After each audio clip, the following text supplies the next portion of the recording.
Seorang gadis pulang ke rumah dan menemukan seorang pria asing bermain game di kamarnya.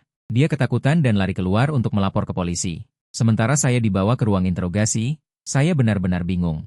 Bukankah saya hanya membuat rekan satu tim saya menangis saat bermain game? Saya bahkan ditangkap karena ini. Saat itu, polisi di depan saya bertanya, "Mengapa Anda membobol tempat tinggal?" Dia mencurigai saya sebagai pembobol. Tidak ada jalan lain. Bagaimanapun, gadis itu terlalu cantik. Apa? Membobol tempat tinggal. Itu rumah saya. Polisi itu membuka materi di tangannya. Nah, pemilik nomor 614 adalah seorang profesor dari Universitas Jiangcheng. Dia menyewakan kamar itu kepada seorang mahasiswi, bukan Anda. Mendengar ini, saya terkejut. Sepupu menyewakan rumahnya, mengapa dia tidak memberitahu saya? Karena beberapa hari yang lalu, sepupu saya pergi ke luar negeri untuk mengejar gelar PhD-nya, dan masih ada 1 hari sebelum semester dimulai. Jadi saya berencana untuk tinggal semalam di apartemen dosen yang dialokasikan kepadanya di sekolah. Akibatnya, ketika gadis yang menyewa rumah itu kembali, dia menemukan ada penyusup di rumahnya. Dia diam-diam keluar untuk melapor. Setelah kesalahpahaman teratasi, saya pergi sebentar.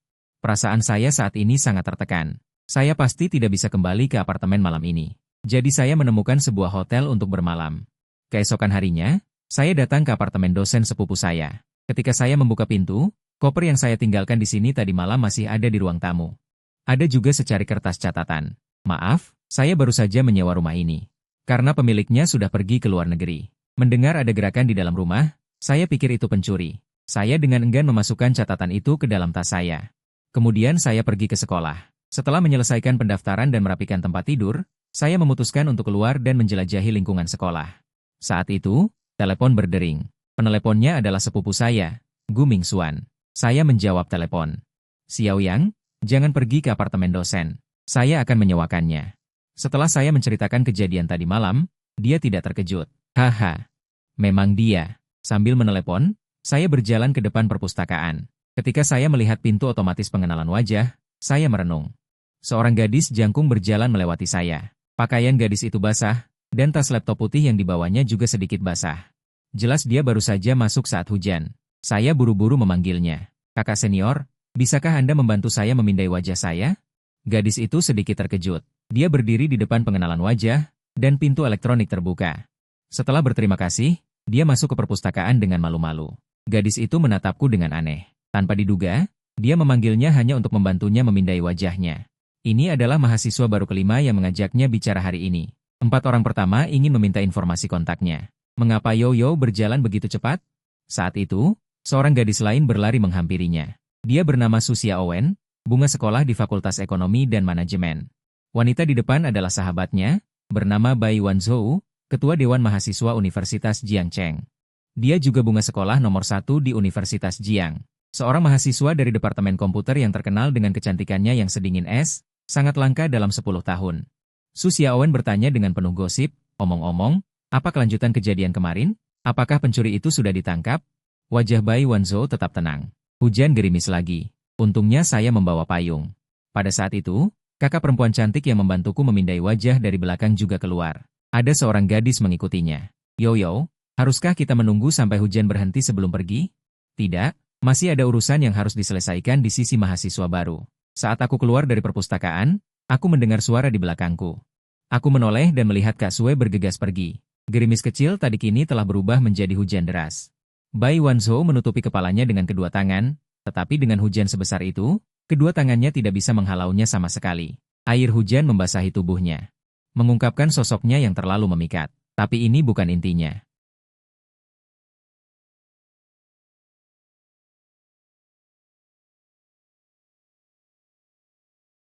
Aku melihat Kak Sue berhenti, menatapnya dengan ragu. "Kak Sue yang cantik ini takut, ya?" "Maaf," kata Bai Wanzhou datar, baru saja hendak berjalan lagi, ketika petir menyambar lagi. Bai Wanzhou membeku lagi. Payungku tidak besar, ditambah lagi Kak Sue menjaga jarak dariku. Jadi setengah badanku basah kuyup. Aku melihat gedung perkuliahan terdekat dan bertanya, "Kak Sue, mau berteduh di sana sebentar?" Bai Wanzhou mengangguk diam-diam.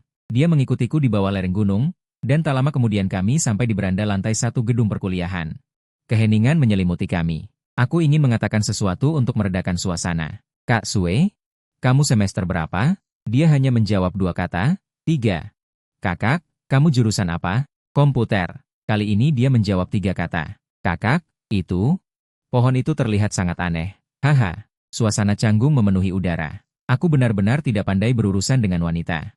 Sudah 18 tahun hidup, aku bahkan belum pernah pacaran. Bai Wanzhou juga merasa sangat canggung. Jadi dia memilih untuk diam. Aku secara naluriah mengambil ponselku dan membuka percakapan dengan seseorang. Orang ini adalah teman yang aku ajak bermain game bersama sepupuku dulu. Kemudian aku menyadari dia bermain dengan sangat baik. Jadi aku langsung menambahkan kontaknya. Sesekali kami bermain game bersama dan mengobrol tentang keseharian. Bisa dibilang kami adalah teman mabar. Aku membuka keyboard dan berkata, aku memberitahumu, aku sekarang sedang berduaan dengan seorang kakak yang secantik peri. Detik berikutnya, ponsel Bai Wanzhou berbunyi. Dia mengangkatnya dan melihat. Dia melirikku tanpa ekspresi, lalu diam-diam mengaktifkan mode elit dan berkata, ambil foto dia. Memotretnya diam-diam tidak baik, kan? Cari kesempatan untuk memeluknya. Jangan sampai dia tahu itu saja. Sementara itu, Bai Wanzhou dengan kooperatif menoleh, berpura-pura melihat pemandangan di luar. Tak lama kemudian, sebuah foto terkirim ke ponselnya. Bai Wanzhou menatap fotonya sendiri dan tenggelam dalam perenungan. Segala sesuatu memang mungkin terjadi di dunia ini. Pria yang sering bermain game dengannya, dia tahu dia adalah adik Profesor Gu. Profesor Gu juga berpesan padanya sebelum pergi ke luar negeri. Untuk menjaganya sesekali. Tapi dia benar-benar tidak menyangka pertemuan pertamanya dengan adik Profesor Gu. Ternyata dalam situasi seperti ini, Bai Wanzhou merasa masalahnya agak rumit. Angin dingin bertiup, baru kusadari aku sedikit kedinginan. Aku menoleh ke arah Kak Sue. Kak Sue masih dalam posisi yang sama, hanya saja tubuhnya sedikit gemetar. Tanpa ragu aku mengeluarkan jaket dari ranselku dan memakaikannya pada Kak Sue. Hujan deras ini datang cepat dan pergi cepat. Setelah hujan berhenti, Bai Wanzhou tidak berkata apa-apa, pergi dari sini dengan wajah datar. Melihat punggung Kak Sue, aku tidak bisa menahan diri untuk menghela napas. Kak Sue yang secantik ini pasti sudah punya pacar, kan? Keesokan harinya. 3 teman sekamar di asrama telah menyelesaikan masa sewa mereka satu persatu.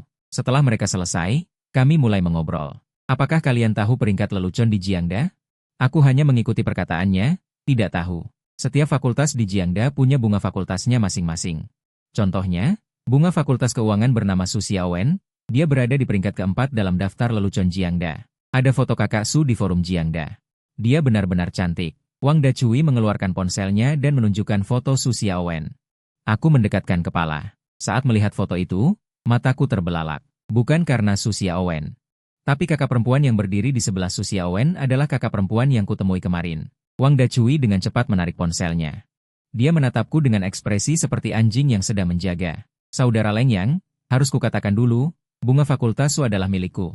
Jangan macam-macam. Aku berkata dengan jijik, lupakan saja. Ngomong-ngomong, siapa gadis di sebelah bunga fakultas Su di foto itu? Wang Dachui melihat ke arahku dengan tidak sabar. Dia adalah tokoh bintang di Jiangda saat ini.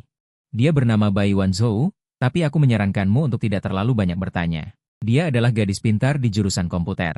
Dia memenangkan banyak penghargaan. Dia tidak hanya ketua OSIS Jiangda, tetapi juga mendapatkan kualifikasi untuk rekomendasi. Bahkan Su Xiaowen berdiri di sampingnya pun akan terlihat seperti daun pelengkap. Kudengar kepribadiannya sangat dingin. Tidak ada satupun pemberani yang menyatakan cinta padanya yang berhasil. Jadi, jangan bermimpi. Mendengar ini, Shen Qiao dan Li Hayang menunjukkan ekspresi terkejut. Kakak perempuan ini sangat hebat. Memang luar biasa. Dan aku tenggelam dalam pikiran. Ternyata dia begitu luar biasa. Tapi dia ternyata tidak punya pacar. Malam harinya, atas bujukan Wang Dachui, kami sekelompok pergi ke lapangan sekolah. Awalnya Shen Qiao menolak, karena penampilannya yang seperti bintang pria malam itu terlalu menarik perhatian gadis-gadis. Benar saja, saat dia muncul di lapangan. Dia menarik perhatian semua gadis di lapangan. Gelombang gadis yang meminta nomor telepon datang silih berganti. Ini agak berlebihan. Setelah berkeliling lapangan 2 kali, setelah Shen Qiao menolak belasan gadis yang meminta nomor telepon, Wang Dachui akhirnya tidak tahan. Gadis-gadis di lapangan tidak melihat kakak Dachui yang tampan dan gagah, kami bertiga terdiam. Lupakan saja. Di sisi lain, Su Xiaowen sedang bermain ponsel. Tiba-tiba dia melihat foto seorang pria di dinding pengumuman sekolah. Su Xiaowen melihat lebih dekat dan memperbesar foto pria tampan itu dengan mengkliknya 2 kali. Dia melihatnya dengan cermat dari berbagai sudut, lalu matanya berbinar. Pria idaman yang tampan dari sudut manapun. Tentu saja, pria dalam foto itu adalah Shen Qiao, sang bintang. Zhou Zhou, cepat lihat. Kapan sekolah kita punya pria setampan ini?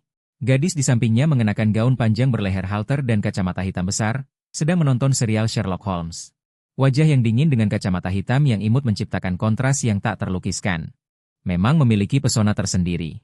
Bai Wanzhou tidak menanggapi Su Xiaowen. Dia tidak tertarik pada pria. Sama sekali tidak. Zhou Zhou, mau lihat? Dia sangat tampan. Mungkin kamu akan menyukainya. Kita tidak bisa benar-benar melajang selamanya. Kita tidak bisa tidak mencari pacar sama sekali, kan? Su Xiaowen meletakkan ponselnya di depan Bai Wanzhou. Bai Wanzhou meliriknya dengan acuh tak acuh, lalu tiba-tiba dia terdiam. Menatap foto itu dengan mata terbelalak, Su Xiaowen seolah melihat sesuatu yang luar biasa, menatap Bai Wanzhou dengan tidak percaya. Meskipun dia punya ide untuk berbagi pria baik dengan sahabatnya, dia tidak pernah menyangka Bai Wanzhou akan tertarik pada pria. Tidak mungkin, sama sekali tidak mungkin. Tatapan Bai Wanzhou berlalu begitu saja. Segera kembali ke buku, seolah tidak ada yang terjadi. Yo, jangan pura-pura. Apakah kamu tertarik pada pria itu? Su Xiaowen meraih lengan Bai Wanzhou dengan penuh semangat. Tidak. Pura-pura terus, kecantikan gunung es akhirnya akan menyambut musim semi? Su Xiaowen seolah menemukan rahasia besar hari itu. Su Xiaowen melihat Shen Qiao di ponselnya lagi. Mungkin karena dia terlalu bersinar sehingga banyak orang tidak menyadarinya. Orang yang berdiri di samping Shen Qiao dalam foto. Pemuda itu juga sangat tampan. Su Xiaowen yang mengenakan masker pergi mencuci muka.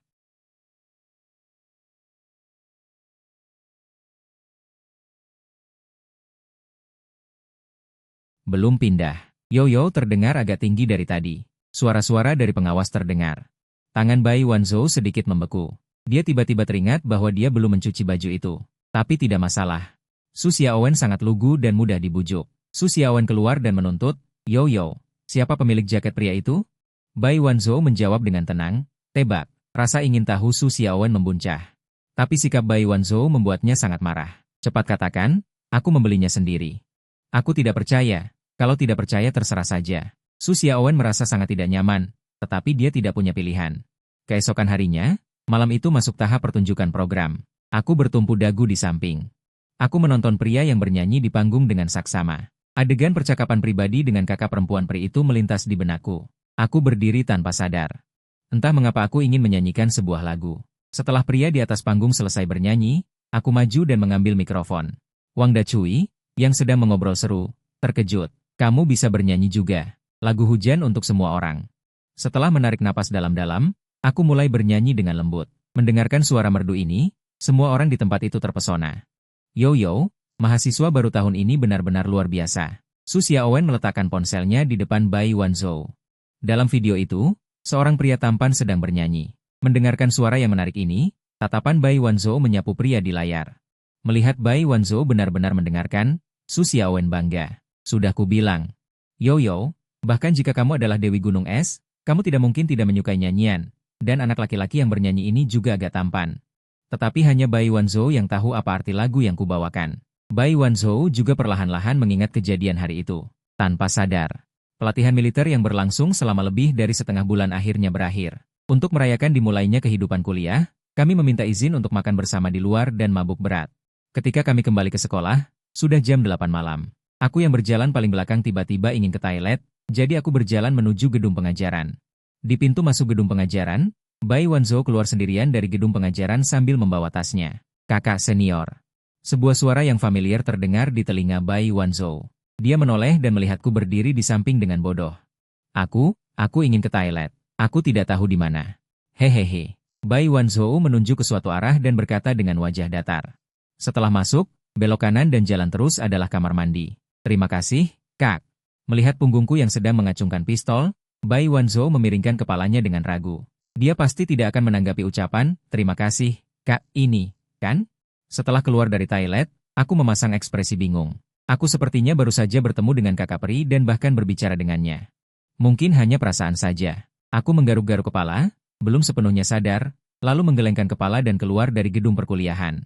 Begitu keluar, aku melihat sesosok wanita yang sangat cantik berdiri di depan pintu gedung perkuliahan. Benar-benar kakak peri. Aku terpaku di tempat, tidak tahu harus berbuat apa. Melihatku begitu, Bai Wanzhou merasa anak laki-laki ini cukup lucu. Sudah minum, Bai Wanzhou melepas jaket putihnya dan melemparkannya ke arahku. Saat menelan jaket itu, Bai Wanzhou memperlihatkan gaun pesta berwarna emas biru di dalamnya. Seluruh tubuhnya tampak seperti peri yang sedang makan. Aku bersumpah, kakak peri di depanku ini adalah gadis tercantik yang pernah kulihat seumur hidupku. Aku tidak membawa jaket hitammu, jadi tidak perlu mengembalikannya. Anggap saja sebagai kompensasi.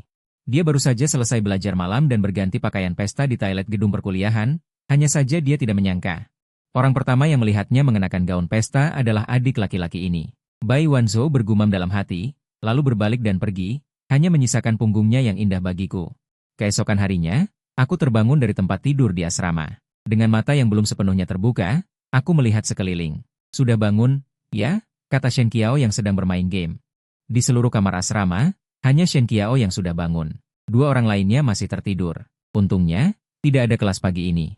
Kalau tidak, mereka akan bolos kelas pertama di semester baru. Saat aku hendak turun dari tempat tidur, aku melihat tumpukan pakaian di kasur. Terdapat jaket putih yang bukan milikku. Aroma samar wangi tercium dari pakaian itu. Ini pakaian seorang gadis. Aku sepertinya teringat sesuatu, tapi juga tidak teringat apa-apa. Kemarin saat aku kembali ke asrama, kamu menghilang. Tidak lama kemudian, saat kamu kembali, kamu membawa pakaian tambahan. Kemarin kamu masih linglung, terus membicarakan kakak peri. Hampir saja aku kena pukulan. Mendengar penjelasan Shen Qiao, aku tiba-tiba sadar. Kejadian kemarin ternyata bukan mimpi. Pakaian di tanganku adalah hadiah dari kakak peri. Aku merasa senang, terkejut, dan bangga. Aku tidak tahu kata apa yang bisa menggambarkan perasaanku saat ini. Aku memeluk jaket putih ini seolah memegang harta karun. Shen Qiao melihatku seperti ini dan menunjukkan ekspresi sangat tidak peduli. Masih muda. Melihatmu seperti ini, kamu belum pernah pacaran, kan? Aku tidak mempedulikannya, mencuci muka lalu bersiap untuk kuliah. Setelah kuliah sore, Wang Dacui menarikku untuk menonton acara orientasi. Adapun dua orang lainnya. Shen Qiao takut dikerumuni perempuan jadi tidak berani datang. Sementara Li Hayang bilang dia ada urusan, tidak tahu urusan apa. 2,5 jam kemudian, acara orientasi berakhir dengan sukses. Banyak orang bersiap untuk pergi. Saat itu, pembawa acara masih belum mengatakan acara selesai. Para adik-adik angkatan baru, harap tunggu sebentar. Sebenarnya, acara orientasi kita masih ada satu pertunjukan tersembunyi di akhir. Selanjutnya, mari kita sambut tamu istimewa kami untuk menyanyikan sebuah lagu sebagai penutup acara orientasi ini. Semua orang berbisik dan kembali ke tempat duduk mereka. Kemudian, musik latar terdengar, dan satu sorot lampu diarahkan ke tengah panggung. Di tengah panggung, seorang gadis seperti peri sedang memegang mikrofon. Sambil terkejut, hatiku dipenuhi dengan keberanian. Perasaan sedih yang tak terlukiskan. Sampai sekarang, aku baru mengerti kakak peri. Apa popularitas di universitas ini? Orang seperti itu bukanlah sesuatu yang bisa dijangkau oleh mahasiswa baru yang ceroboh seperti saya. Saya bisa berbicara dengan peri, Kak Sue. 2 kali kontak yang tidak jelas dan tidak berat ini sudah 8 kali lebih banyak kesempatan yang tidak bisa didapatkan orang lain. Wang Dacui menatap saya dengan ekspresi yang sama. Kemudian dia mengalihkan pandangannya kembali ke panggung. Setelah selesai bernyanyi, Bai Wanzhou berbalik untuk pergi. Pada saat itu, suara yang sama terdengar dari tribun penonton. Dewi Su, mataku membelalak melihat Wang Dacui di sebelahku. Tindakan ini benar-benar mengejutkanku. Mengapa wanita ini tiba-tiba berdiri? Apa yang ingin dia lakukan? Wang Dacui memberiku senyum yang tidak bisa dijelaskan, lalu dia berteriak ke panggung. Kakak! 2 hari yang lalu, seorang mahasiswa baru menyanyikan sebuah lagu berjudul Yutian. Bagaimana menurutmu? Bai Wanzhou melihat ke arah Wang Dacui. Pada saat yang hampir bersamaan, dia memperhatikan saya yang duduk di sebelahnya. Dia diam-diam mengambil mikrofon dari pembawa acara. Bagus. Wang Dacui tersenyum dan berteriak lebih keras, dia ada di sebelahku. Kami ingin kakak bernyanyi duet dengannya. Setelah mendengar ini, semua orang, termasuk saya, terkejut. Bai Wanzhou berdiri di atas panggung tanpa ekspresi dan berkata dengan tenang. Bisa. Kemudian, saya diseret berdiri oleh Wang Dacui. Saya hanya bisa memaksakan diri untuk naik ke panggung. Suara Bai Wanzhou terdengar sedikit geli. Lagu apa yang akan kamu nyanyikan? Apa saja boleh. Bai Wanzhou tertawa dalam hati. Hehe, anak kecil. Kemudian dia berkata, karena ini duet pria dan wanita, mari kita nyanyikan lagu yang sedikit manis. Di tribun, Wang Dacui memimpin dalam bertepuk tangan. Di bawah dorongannya, banyak penonton juga bertepuk tangan. Saat iringan musik dimulai. Saat berikutnya, saya menutup mata, dan pemandangan bertemu dengan peri, Kak Sue, muncul di benak saya. Saat saya membuka mata lagi.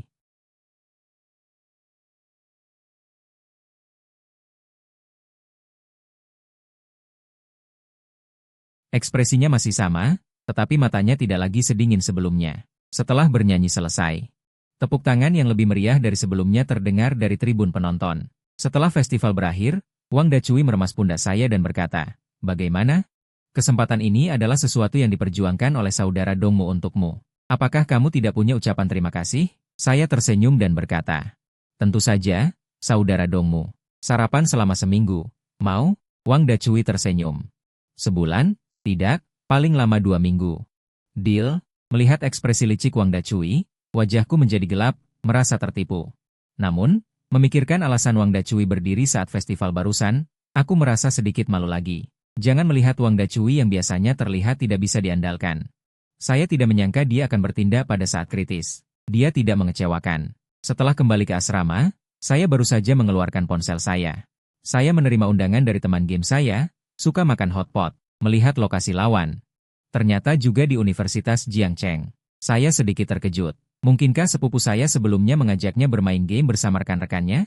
Memikirkan hal ini, saya mengetik pesan dan berkata, "Halo, Guru." Bai Wanzhou melihat kalimat ini. Hampir tidak bisa menahan tawa. Saya seorang siswa. Apa? Gu Mingxuan sebenarnya mengajak muridnya untuk bermain game bersama. Menjadi guru seperti ini? Apakah hati nuraninya tidak sakit? Saya merasa mengetik itu merepotkan, jadi saya langsung menyalakan mikrofon. Halo? Tidak disangka lawan bicaranya tidak mengaktifkan mikrofon, malah langsung keluar dari antrean tim. Di sisi lain, gadis itu terkejut dengan suaraku dan segera keluar dari permainan. Dia tidak pernah mengaktifkan mikrofon dalam permainan. Karena dia sangat pemalu di dunia maya, jadi sejauh ini dia hanya punya satu teman bermain game, dan itu pun karena sepupuku Gu Mingxuan yang memperkenalkan kami. Di benak Bai Wanzhou terlintas kejadian hujan hari itu, dan wajah pria muda yang cerdas itu. Wajahnya sedikit bergetar. Sudut bibirnya tanpa sadar tersenyum. Malam harinya, aku berguling-guling di tempat tidurku, tidak bisa tidur. Jadi aku membuka antarmuka obrolan. Pesan dari, suka makan hotpot, apakah Anda kakak tingkat? Setelah mendapat jawaban positif, aku baru mengerti. Dua gadis yang diajak sepupu bermain game dulu kemungkinan besar adalah murid-muridnya. Tapi sepupu mengambil jurusan komputer. Apakah kakak tingkat ini juga jurusan komputer? Memikirkan hal ini, aku mengirim pesan lagi. Kalau begitu, apakah kamu kenal kakak tingkat Bai Wanzhou? Melihat ini, Bai Wanzhou tiba-tiba muncul sedikit rasa jahil di hatinya. Tidak disangka, adik Profesor Gu, bocah yang mendominasi dalam permainan itu, di kehidupan nyata ternyata begitu. Penuh kepolosan. Dia menjawab, kenal. Bahkan sangat akrab. Aku sedikit terkejut mendengar jawaban ini. Sebaliknya, aku jadi tidak tahu harus berkata apa. Di hatiku bahkan ada sedikit rasa gugup, melihat aku tidak membalasnya terlalu lama. Bai Wanzhou menyilangkan kakinya dan bertanya, ada apa? Kamu naksir dia ya? Wajah tuaku memerah. Setelah diam selama 3 menit, aku menjawab, tidak. Sudut bibir Bai Wanzhou sedikit melengkung. Dengan penampilannya, dia punya banyak pengagum. Tetapi adik tingkat yang begitu polos, ini pertama kalinya dia bertemu. Kakak tingkat, siapa namamu? Setelah berpikir sejenak, Bai Wanzhou mengirimkan sebuah nama, Su Xiaowen.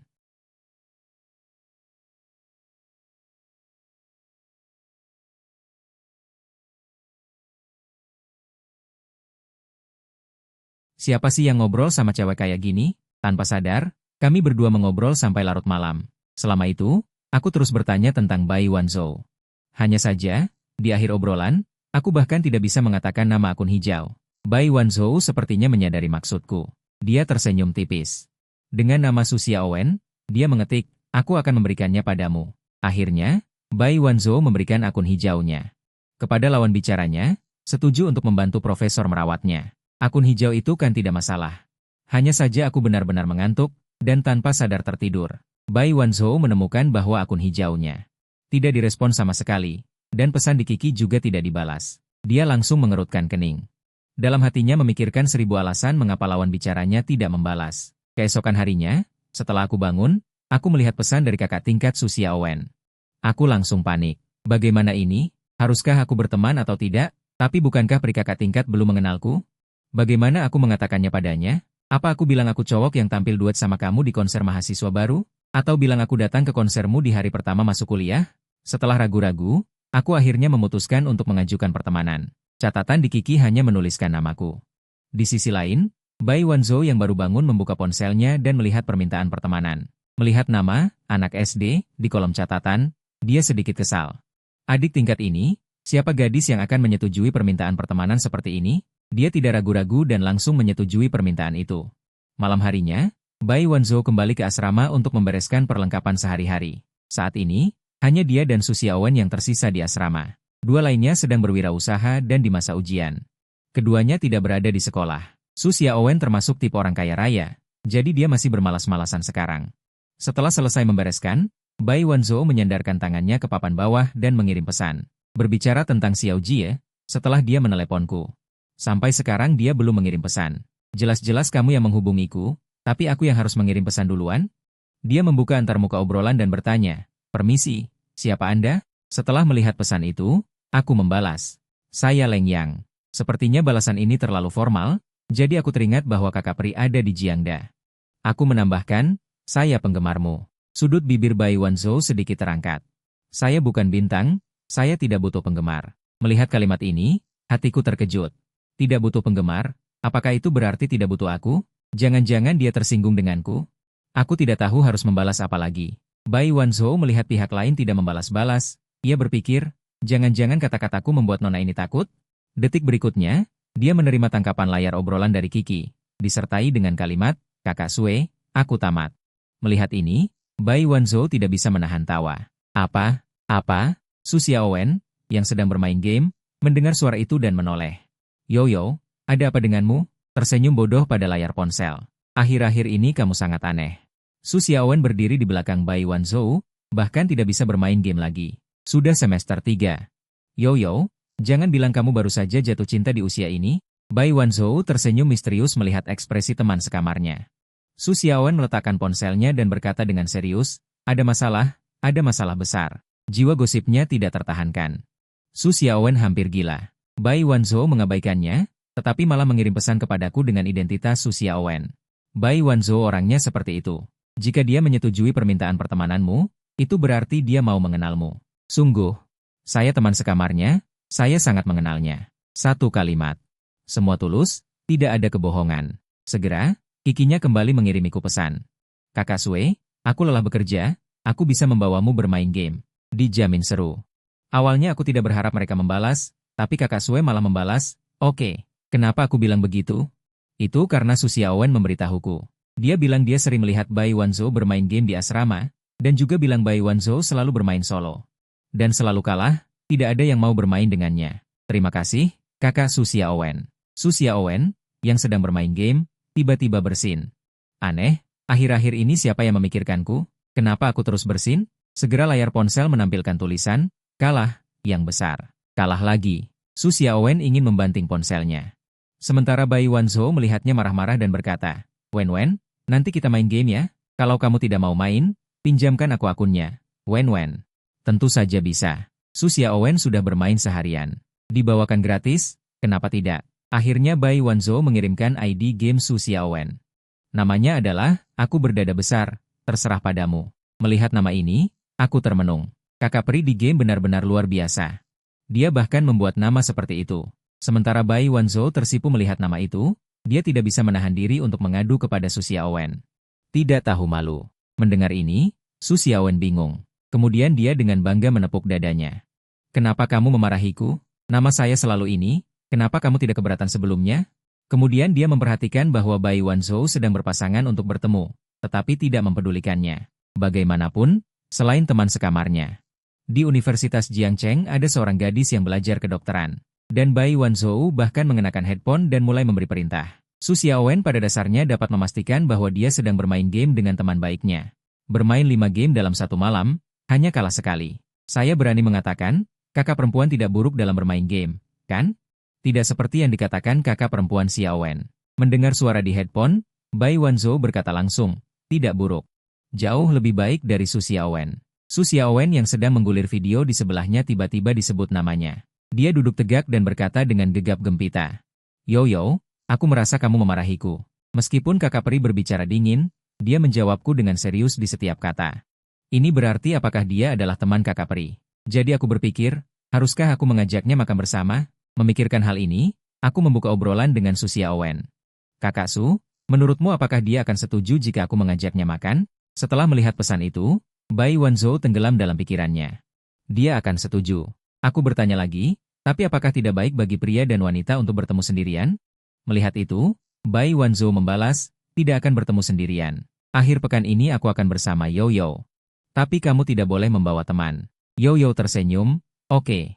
Waktu berlalu dengan cepat hingga akhir pekan. Aku berdandan dengan hati-hati dan datang ke gerbang sekolah. Aku mengirim pesan ke Su Xiaowen, tetapi tidak mendapat balasan. Kemudian aku dikirimi pesan oleh Bai Wanzhou, tetapi masih tidak ada balasan. Apa yang terjadi? Aku menatap mobil kecil di depanku dengan terkejut. Aku diam-diam berpikir, ini mobil kakak Su. Pantas saja tidak ada balasan. Ternyata sedang menyetir. Dengan perasaan gelisah, aku membuka pintu mobil, dan di dalamnya hanya ada satu orang. Itu adalah Bai Wanzhou yang duduk di kursi pengemudi. Aku mulai gugup, berkata terbata-bata. Bai, kakak Bai, di mana kakak Su? Dia tidak ingin mengecewakanmu. Jadi dia menitipkanku padamu. Mendengar itu, aku tidak bisa menahan diri untuk memberikan acungan jempol kepada Su Xiaowen di dalam hati. Terima kasih, kakak Su Xiaowen. Saat itu, seorang wanita bermarga Su di dalam mobil bersin, Bai Wanzhou melirik ekspresi anak laki-laki di sebelahnya. Aku diam-diam menarik napas lega. Sepertinya adik laki-laki belum menyadari. Jelas Su Xiaowen tidak ada di dalam mobil. Tetapi orang yang baru saja mengiriminya pesan adalah tentang makan hotpot. Segera mobil mulai bergerak, dan mata Bai Wanzhou bergerak bolak-balik di kaca spion depan dan samping. Melihat pemandangan ini, aku sedikit gugup. Kakak, ini, saya baru saja mendapatkan SIM minggu lalu. Ini pertama kalinya di jalan. Melihat itu, sudut mulutku berkedut. Jika bukan karena kakak peri yang menyetir, aku pasti sudah berteriak ingin turun. Kakak Bai, atau biarkan aku yang menyetir? Mendengar itu, dia menghentikan mobil di tepi jalan, membuka pintu, berjalan mengitari bagian depan mobil, dan berdiri di depan pintu penumpang. Aku ragu-ragu membuka pintu dan turun dari mobil. Aku melihat Bai Wanzhou dengan cepat duduk di kursi penumpang dan mengenakan sabuk pengaman. Gerakannya tidak ragu-ragu. Dia hampir segera duduk di kursi penumpang setelah mendengar kata-kataku, seolah-olah melarikan diri. Setelah aku duduk di kursi pengemudi, masih ada sedikit kelembaban di setir. Tidak mengherankan, ini pasti keringat gugup. Kakak peri membawa mobil dari apartemen ke gerbang sekolah. Mungkin dia gugup sepanjang jalan. Tidak heran dia begitu cepat duduk di kursi penumpang. Segera aku mengikuti navigasi ke sebuah taman. Aku melihat sekeliling dengan bingung. Kakak Sue, kenapa kita datang ke sini? Bai Wanzhou menatapku sekilas. Ini baru jam 3 sore. Apa kita tidak akan mencari tempat untuk menghabiskan waktu dan langsung makan saja? Kemudian Bai Wanzhou bertanya lagi, apa kamu biasanya berbicara terbata-bata? Tidak. Saat itu, aku akhirnya sadar. Tidak, ini pertama kalinya aku keluar sendirian dengan seorang gadis, jadi aku sedikit gugup.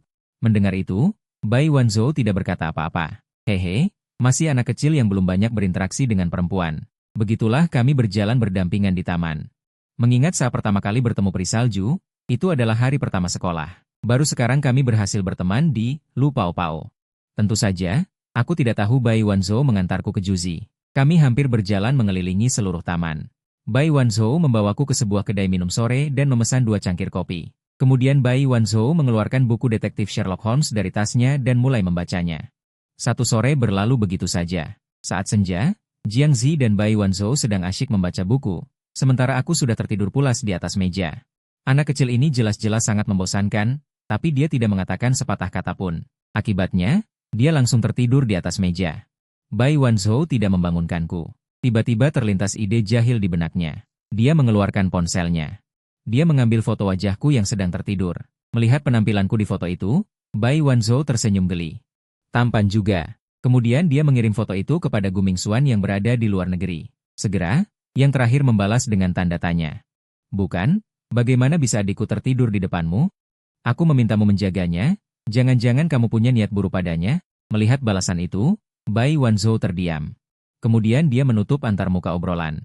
Dia menatap adik kelasnya yang polos di depannya dengan ekspresi termenung. Punya niat buruk padanya?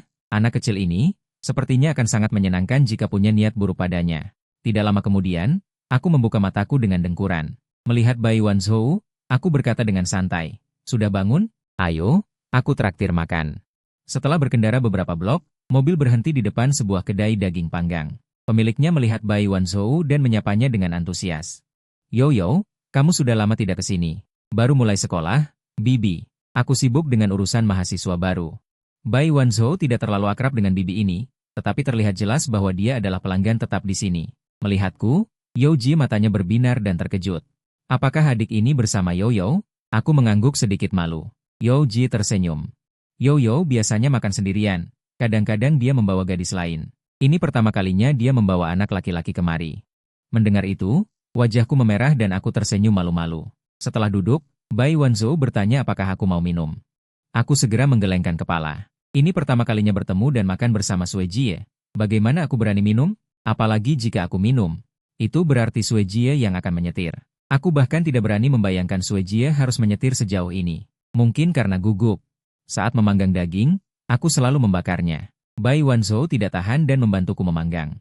Bai Wanzhou melihatku dan dengan cepat menghabiskan daging di piringku. Sedikit kepuasan muncul di wajahnya yang dingin. Perasaan apa ini? Mengapa aku merasa kenyang dan puas? Dia bergumam dalam hati bahwa dia harus memasak untuk Leng Yang jika ada kesempatan. Tidak benar, mengapa pikiran seperti itu muncul? Melihat keadaanku sekarang. Bai Wanzhou diam-diam memotretku lagi dan mengirimkannya kepada gurunya. Gu Mingxuan langsung membalas dengan 3 tanda tanya. Xiao yang ternyata makan bersamamu? Melihat itu, Bai Wanzhou menjawab dengan ekspresi dingin. Apa maksudmu? Aku ini orangnya dingin, apakah kamu salah bicara? Kemudian Gu Mingxuan menjawab. Kamu tidak benar-benar ingin mengencaniku, kan? Kalau begitu, kamu benar-benar mencari orang yang tepat. Aku bisa menjamin reputasi Xiao yang padamu. Setelah makan, aku naik taksi untuk mengantar Kak Sue ke gedung apartemen dosen. Melihat sekeliling, aku berkata dengan terkejut. Kak Sue, kamu juga tinggal di gedung apartemen? Mendengar ini, Bai Wanzhou terdiam sejenak dan berkata dengan lembut, ya, aku tinggal di gedung ini, nomor 614. Nomor kamar ini terasa agak familiar, aku tidak merasa ada yang aneh pada awalnya. Bagaimanapun, aku hanya pernah ke sana sekali. Aku tidak mengingat alamat rumah sepupuku. Ditambah lagi setelah setengah bulan latihan militer, aku sudah melupakannya. Setelah berpamitan dengan Kak Sue, aku kembali ke asrama. Keesokan paginya, aku bertemu Kak Sue yang sedang jogging di lapangan. Atas undangannya, kami berlari beberapa putaran di sekitar lapangan bersama. Setelah selesai berlari, Bai Wanzhou berbalik dan pergi. Menuju kantin ketiga, ekspresi bimbang muncul di wajahku, memikirkan apakah aku harus mengejar senior pri itu dan sarapan bersamanya. Tapi bukankah ini terlalu tidak tahu malu? Akhirnya, aku berjalan menuju kantin pertama di arah lain. Bai Wanzhou menoleh ke belakang dan menyadari aku tidak di belakangnya.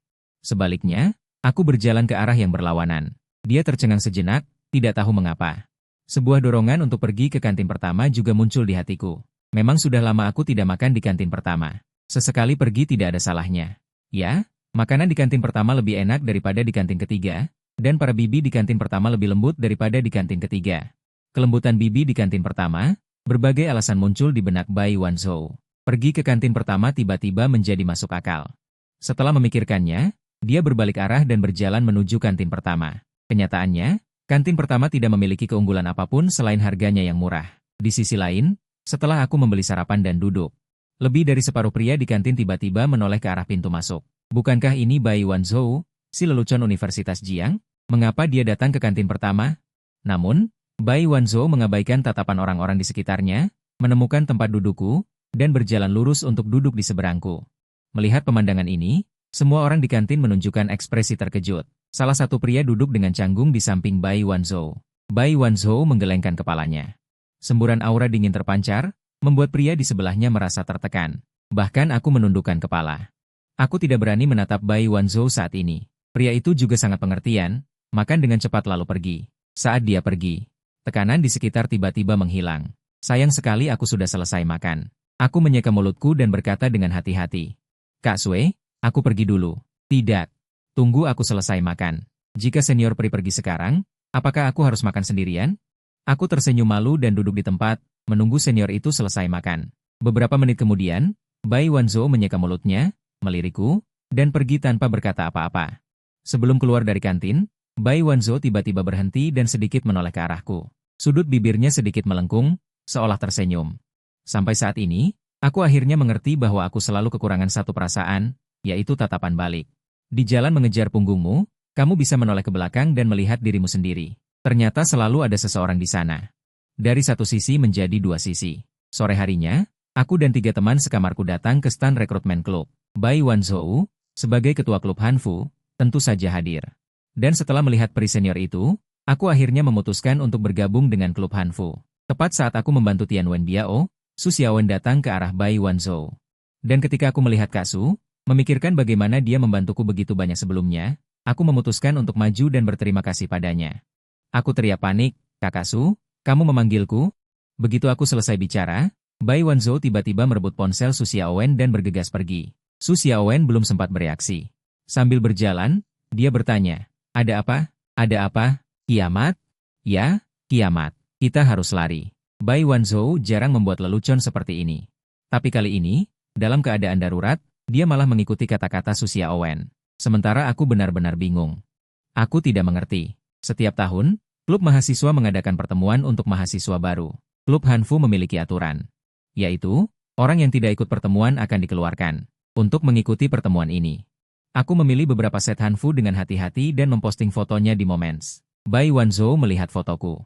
Memikirkan pertemuan klub besok. Awalnya dia tidak berencana untuk ikut, tapi sekarang, Bai Wanzhou mengeluarkan ponselnya dan mengirim pesan ke wakil ketua. Aku juga akan datang ke pertemuan besok. Ingatlah untuk menambah 1 kuota. Setelah mengirim, dia masuk ke kamar mandi. Melihat dirinya di cermin, dia menyentuh wajahnya. Memikirkan perilakunya akhir-akhir ini, dia tidak bisa menahan rasa malunya. Apakah aku kesurupan? Keesokan harinya, setelah aku keluar, aku menerima pesan dari kakak peri. Kunci mobilku masih padamu. Datanglah ke apartemen untuk pertemuan klub. Aku akan mengirimkan alamatnya padamu. Setelah menerima pesan ini, aku mengerti maksudnya. Kakak peri ingin aku mengantarnya dengan mobil. Kemudian aku tiba di apartemen. Bai Wanzhou sudah berdiri di dekat mobil. Melihat aku belum berganti pakaian, dia berkata dengan ringan. Pulanglah dan ganti pakaianmu. Dia awalnya ingin mengatakan untuk berganti pakaian di rumahnya. Tapi begitu dia memikirkan Gu Mingxuan adalah kakak dari adik kelas ini, dia merasa tidak bisa mengatakannya. Ini jelas bukan rumahnya. Jika harus dibilang, itu adalah rumah adik kelas ini. Aku juga sedikit penasaran dengan kata-kata kakak pri barusan. Aku datang ke depan pintu 614. Melihat lingkungan yang familiar di sekitarku, aku tiba-tiba sadar. Kakak, kamu jelas-jelas. Aku tergagap. Bai Wanzhou juga sedikit terkejut. Apakah dia masih belum tahu bahwa dia tinggal di rumah Gu Mingxuan? Memikirkan adik kelas ini belum masuk sekolah, tapi sudah kukirim ke penjara. Bahkan Dewi sekeras es pun tidak bisa menahan sedikit ekspresi canggung. Untungnya, kami berdua tahu di dalam hati. Tidak ada yang menyebutkan kejadian sebelumnya. Ketika kami tiba di lokasi pertemuan, karena penampilanku yang cukup menarik, banyak gadis datang untuk menanyakan WeChatku. Aku menggaruk kepalaku dan teringat. Ketika Shen Qiao menolak orang lain. Jadi aku juga meniru kata-kata itu dan berkata, aku sudah punya pacar.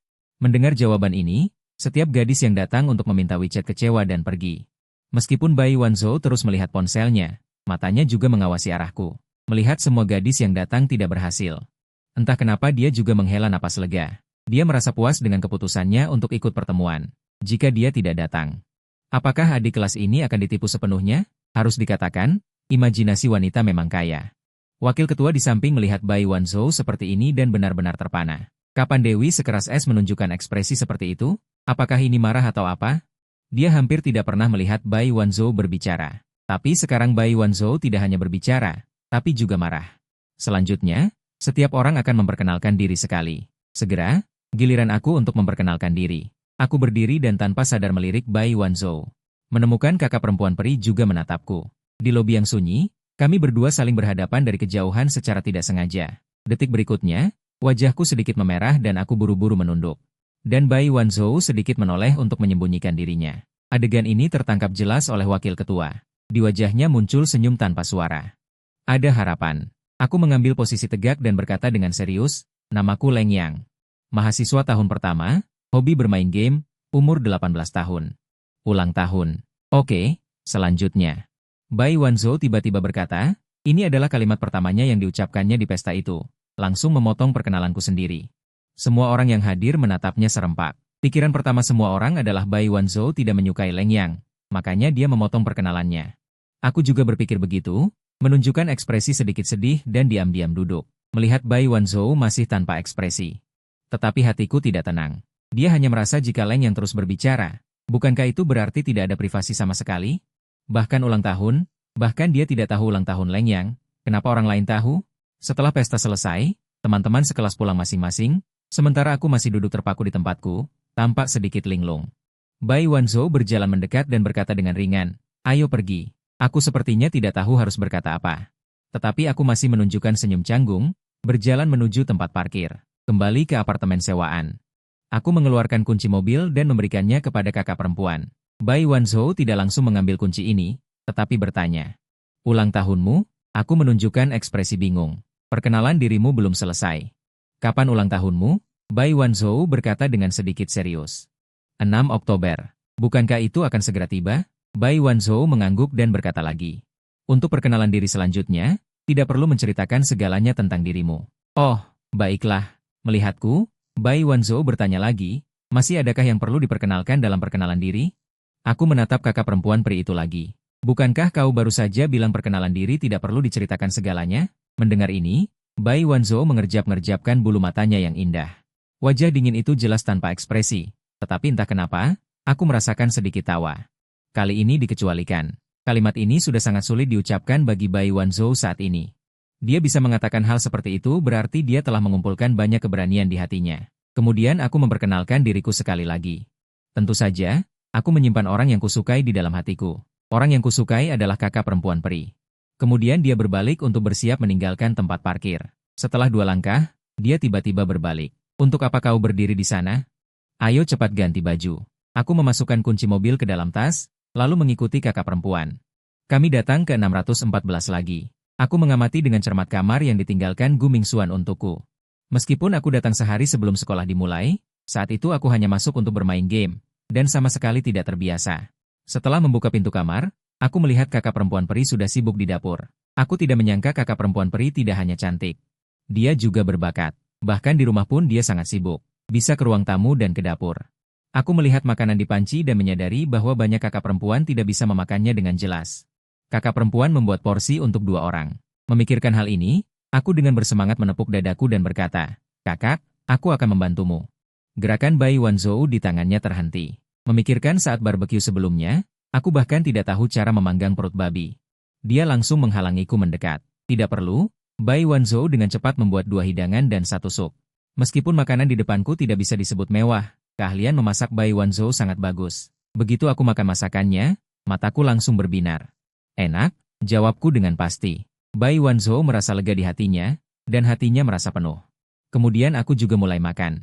Setelah makan, aku mencuci piring dan kembali ke sekolah. Setelah aku pergi, Bai Wanzhou duduk di meja. Melihat ruang tamu yang kosong di depannya, ada sedikit keraguan di matanya. Perasaan apa ini? Mengapa setiap kali dia pergi, ada perasaan hampa, merasa bahwa rumah ini kekurangan sesuatu. Padahal dia hanya berada di sini kurang dari 1 jam. Lagi pula, frekuensi pertemuan mereka akhir-akhir ini tampaknya semakin tinggi. Memikirkan hal ini, Bai Wanzhou menggelengkan kepalanya. Meskipun dia mungkin benar-benar mulai menyukai adik laki-laki ini. Tapi aku harus tetap berpegang teguh. Dalam perjalanan kembali ke sekolah, aku menelepon Gu Mingxuan. "Kakak, aku ingin bertanya. Apakah kamu menyewakan rumahmu kepada Kak Bai?" Tawa Gu Mingxuan terdengar di telepon. "Ada apa?" "Bai Wanzhou adalah muridku. Aku tidak di sana. Apakah ada masalah menyewakannya rumah?" "Tidak masalah, tapi asramaku tidak punya AC. Jika aku tidak ada di asrama, aku akan tinggal di mana?" "Hari libur nasional akan segera tiba. Kemana aku harus pergi?" "Oh, apakah kamu masih belum tahu? Adik, pergi ke apartemen Bai Wanzhou. Bisakah kamu pindah? Itu tergantung pada apakah kamu, nak, bisa menjadikannya pacarmu. Semangat, nak, aku akan kembali setidaknya setengah tahun lagi. Semoga aku punya keponakan saat itu." Mendengar ini, wajahku penuh keterkejutan. "Setengah tahun untuk memberimu keponakan. Tapi nak, kamu tidak akan pulang saat liburan, tapi orang yang kamu cintai pasti akan pulang. Jangan salahkan kakakku karena tidak mengingatkanmu. Kamu harus lebih memperhatikannya akhir-akhir ini." Mendengar tentang kakak peri, aku menjadi serius. Ada apa dengan kakak? Ada banyak gosip tentang dia di kampung halamannya. Tapi berdasarkan pemahamanku tentangmu, bahkan jika aku tidak mengatakannya, kamu akan tetap melakukannya. Setelah mengatakan itu, dia menutup telepon. Keesokan harinya, Bai Wanzhou mengirimiku pesan. Aku tidak terlalu ingin pulang. Melihat ini, aku mengetik dan bertanya. "Jika kamu tidak ingin kembali, jangan kembali. Ibuku sakit." Melihat balasan ini, aku baru mengerti mengapa kakak perempuan itu selalu pulang saat liburan. Tidak heran kakak perempuan itu begadang setiap hari untuk mendapatkan pekerjaan sampingan komputer online untuk menghasilkan uang. Tidak lama kemudian, Bai Wanzhou mengirim beberapa pesan lagi. "Aku sudah membeli tiket. Aku akan pergi besok. Kamu bisa tinggal di apartemenku setelah aku pergi." Aku menatap pesan-pesan ini dengan termenung. Gu Mingxuan berkata di telepon bahwa keluarga peri Kak Bai memiliki banyak gosip tentangnya. Jadi Kak Bai tidak terlalu ingin pulang. Setiap kali dia pulang, dia harus menanggung gosip dari kerabat dan teman tanpa alasan. Memikirkan hal ini, aku mengirim pesan kepada Kak Bai. Lalu diam-diam aku mulai mencari tiket kereta ke kampung halaman peri Kak Bai secara online. Di sisi lain, Bai Wanzhou sudah memesan tiket pulang. Jika ibunya tidak ada di rumah, dia sama sekali tidak ingin pulang. Hubungan orang tuanya tidak baik. Kondisi ibunya buruk dan membutuhkan perawatan, tetapi ayahnya tidak pernah merawat ibunya, bahkan memukuli dan memarahinya. Menyebabkan dia, sang putri, juga tidak menyukainya. Keesokan harinya, perjalanan. Bai Wanzhou dengan lihai kembali ke depan rumahnya. Melihat pintu di depannya, dia ragu sejenak, lalu memasukkan kunci. Tetapi segera dia tertegun, karena kuncinya tidak dapat membuka pintu rumahnya sendiri. Dia merasa sedikit bingung. Dia menelepon ibunya dengan ponsel, tetapi telepon tidak tersambung. Akhirnya Bai Wanzhou mengetahui dari tetangga sebelah. Hubungan orang tuanya semakin memburuk. Pamannya khawatir dan telah menjemput ibunya. Belakangan ini mereka tampaknya sedang bercerai. Mendengar ini, ekspresi Bai Wanzhou tidak terkejut sama sekali. Dia pikir perceraian sudah seharusnya terjadi, hanya saja kondisi ibunya buruk. Setelah bercerai, dia takut membebani putrinya, jadi dia bertahan. Sekarang dia tidak bisa bertahan lagi. Pada saat itu, ayah Bai Wanzhou kembali mabuk, terus berbicara buruk tentang ibunya. Melihat ini, Bai Wanzhou tidak tahan lagi. Dia melangkah maju dan menampar Bai Changqing. Bai Changqing memegangi wajahnya dan sedikit sadar. Bai Changqing, yang menampar putrinya, benar-benar terbangun. Dia melihat telapak tangannya dengan sedikit penyesalan. "Yo, sudah cukup," kata Bai Wanzhou dengan dingin. Dia berbalik dan pergi tanpa berkata apa-apa. Setelah meninggalkan kompleks, Bai Wanzhou duduk di tangga di depan kompleks. Melihat tempat di mana dia tumbuh, dia merasa sedikit asing. Dia tidak tahu mengapa. Dia sekarang bukan sedikit, dia sekarang sangat ingin kembali ke sekolah. Dia ingin bertemu seseorang di sekolah. Omong-omong, pada jam ini, kakak perempuan itu pasti sudah sampai di rumah. Saya mengeluarkan ponsel saya dan mengirim pesan kepada kakak perempuan peri. Kakak perempuan sudah sampai di rumah, pesan notifikasi segera berbunyi. Hampir seketika, belum. Kakak perempuan sudah makan? Belum. Kakak perempuan ingin makan apa? Aku akan memesankan makanan untukmu. Aku tidak mau makan. Kakak perempuan, apakah kamu merasa tidak enak? Tidak tahu. Aku sedikit terhibur. Meskipun setiap pesan kakak perempuan dibalas dengan dingin, tetapi setiap pesan dibalas seketika, yang sangat kontradiktif. Jika kakak perempuan tidak ingin aku menghubunginya, dia bisa saja tidak membalas pesan. Tapi kakak perempuan membalas, mengapa begitu dingin? Apakah kakak perempuan menyiratkan bahwa dia sedang dalam suasana hati yang buruk? Saya teringat pengingat Gu Mingxuan sebelum liburan. Memikirkan hal ini, saya mulai mengedit pesan. Apakah kakak perempuan di Hangzhou? Saya ingat ada kuil Lingin di Hangzhou. Bai Wanzhou memberikan jawaban afirmatif. Ya, apakah kakak perempuan ingin pergi mencari ramalan? Mungkin hal-hal buruk akan berlalu. Mengenai mencari ramalan, saya juga berencana pergi. Tapi bagaimanapun, ini adalah liburan panjang 7 hari. Orang-orang yang pergi ke kuil Lingin mungkin akan sangat banyak. Melihat pesan saya, ekspresi Bai Wanzhou menjadi galak. Mengapa pesan adik kelas ini terasa seperti mengajari anak kecil? Bai Wanzhou mengetuk avatar saya di layar ponsel, dan berbisik, mengetuk kepalamu. Tapi dia belum pernah mencoba mencari ramalan. Apakah itu benar-benar berguna? Dia berharap ibunya sehat dan bahagia. Ibunya baru saja membalas pesan. Dia mengatakan bahwa dia bersama pamannya di rumah pedesaan mereka dan bertanya apakah Bai Wanzhou punya waktu untuk kembali dan melihatnya. Tidak terburu-buru. Sebelum pulang, Bai Wanzhou memutuskan untuk pergi ke kuil Lingin untuk memohon restu bagi ibunya. Memikirkan hal ini, Bai Wanzhou berdiri. Ketika dia tiba di kuil Lingin, sudah pukul 6 sore. Kuil Lingin sudah tutup. Dia duduk diam di tangga di depan pintu. Wajahnya sedikit bingung. Apakah takdir menentukan bahwa dia tidak bisa mendapatkan ramalan ini? Bai Wanzhou menatap tanah dalam diam. Seluruh tubuhnya tampak seperti kehilangan jiwa. Saat ini, dia tidak memiliki aura Dewi Gaolong, melainkan seperti seorang gadis yang rapuh. Tiba-tiba, sesosok bayangan berdiri di depannya. Amitabha, ada masalah apa yang menimpa Anda, Tuan Guru? Bisakah Anda ceritakan kepada biksu ini? Sebuah suara yang agak familiar terdengar. Bai Wanzhou mendongak. Dia melihat seorang pemuda tampan dan ceria menatapnya sambil tersenyum. Melihat wajah ini, emosi yang meluap membanjirinya. Bai Wanzhou tidak tahu bagaimana menggambarkannya. Dia hanya merasa hidungnya sedikit perih. Jika dia tidak menahan diri, air mata pasti sudah mengalir. Meskipun banyak pertanyaan muncul di benaknya, yang terpenting adalah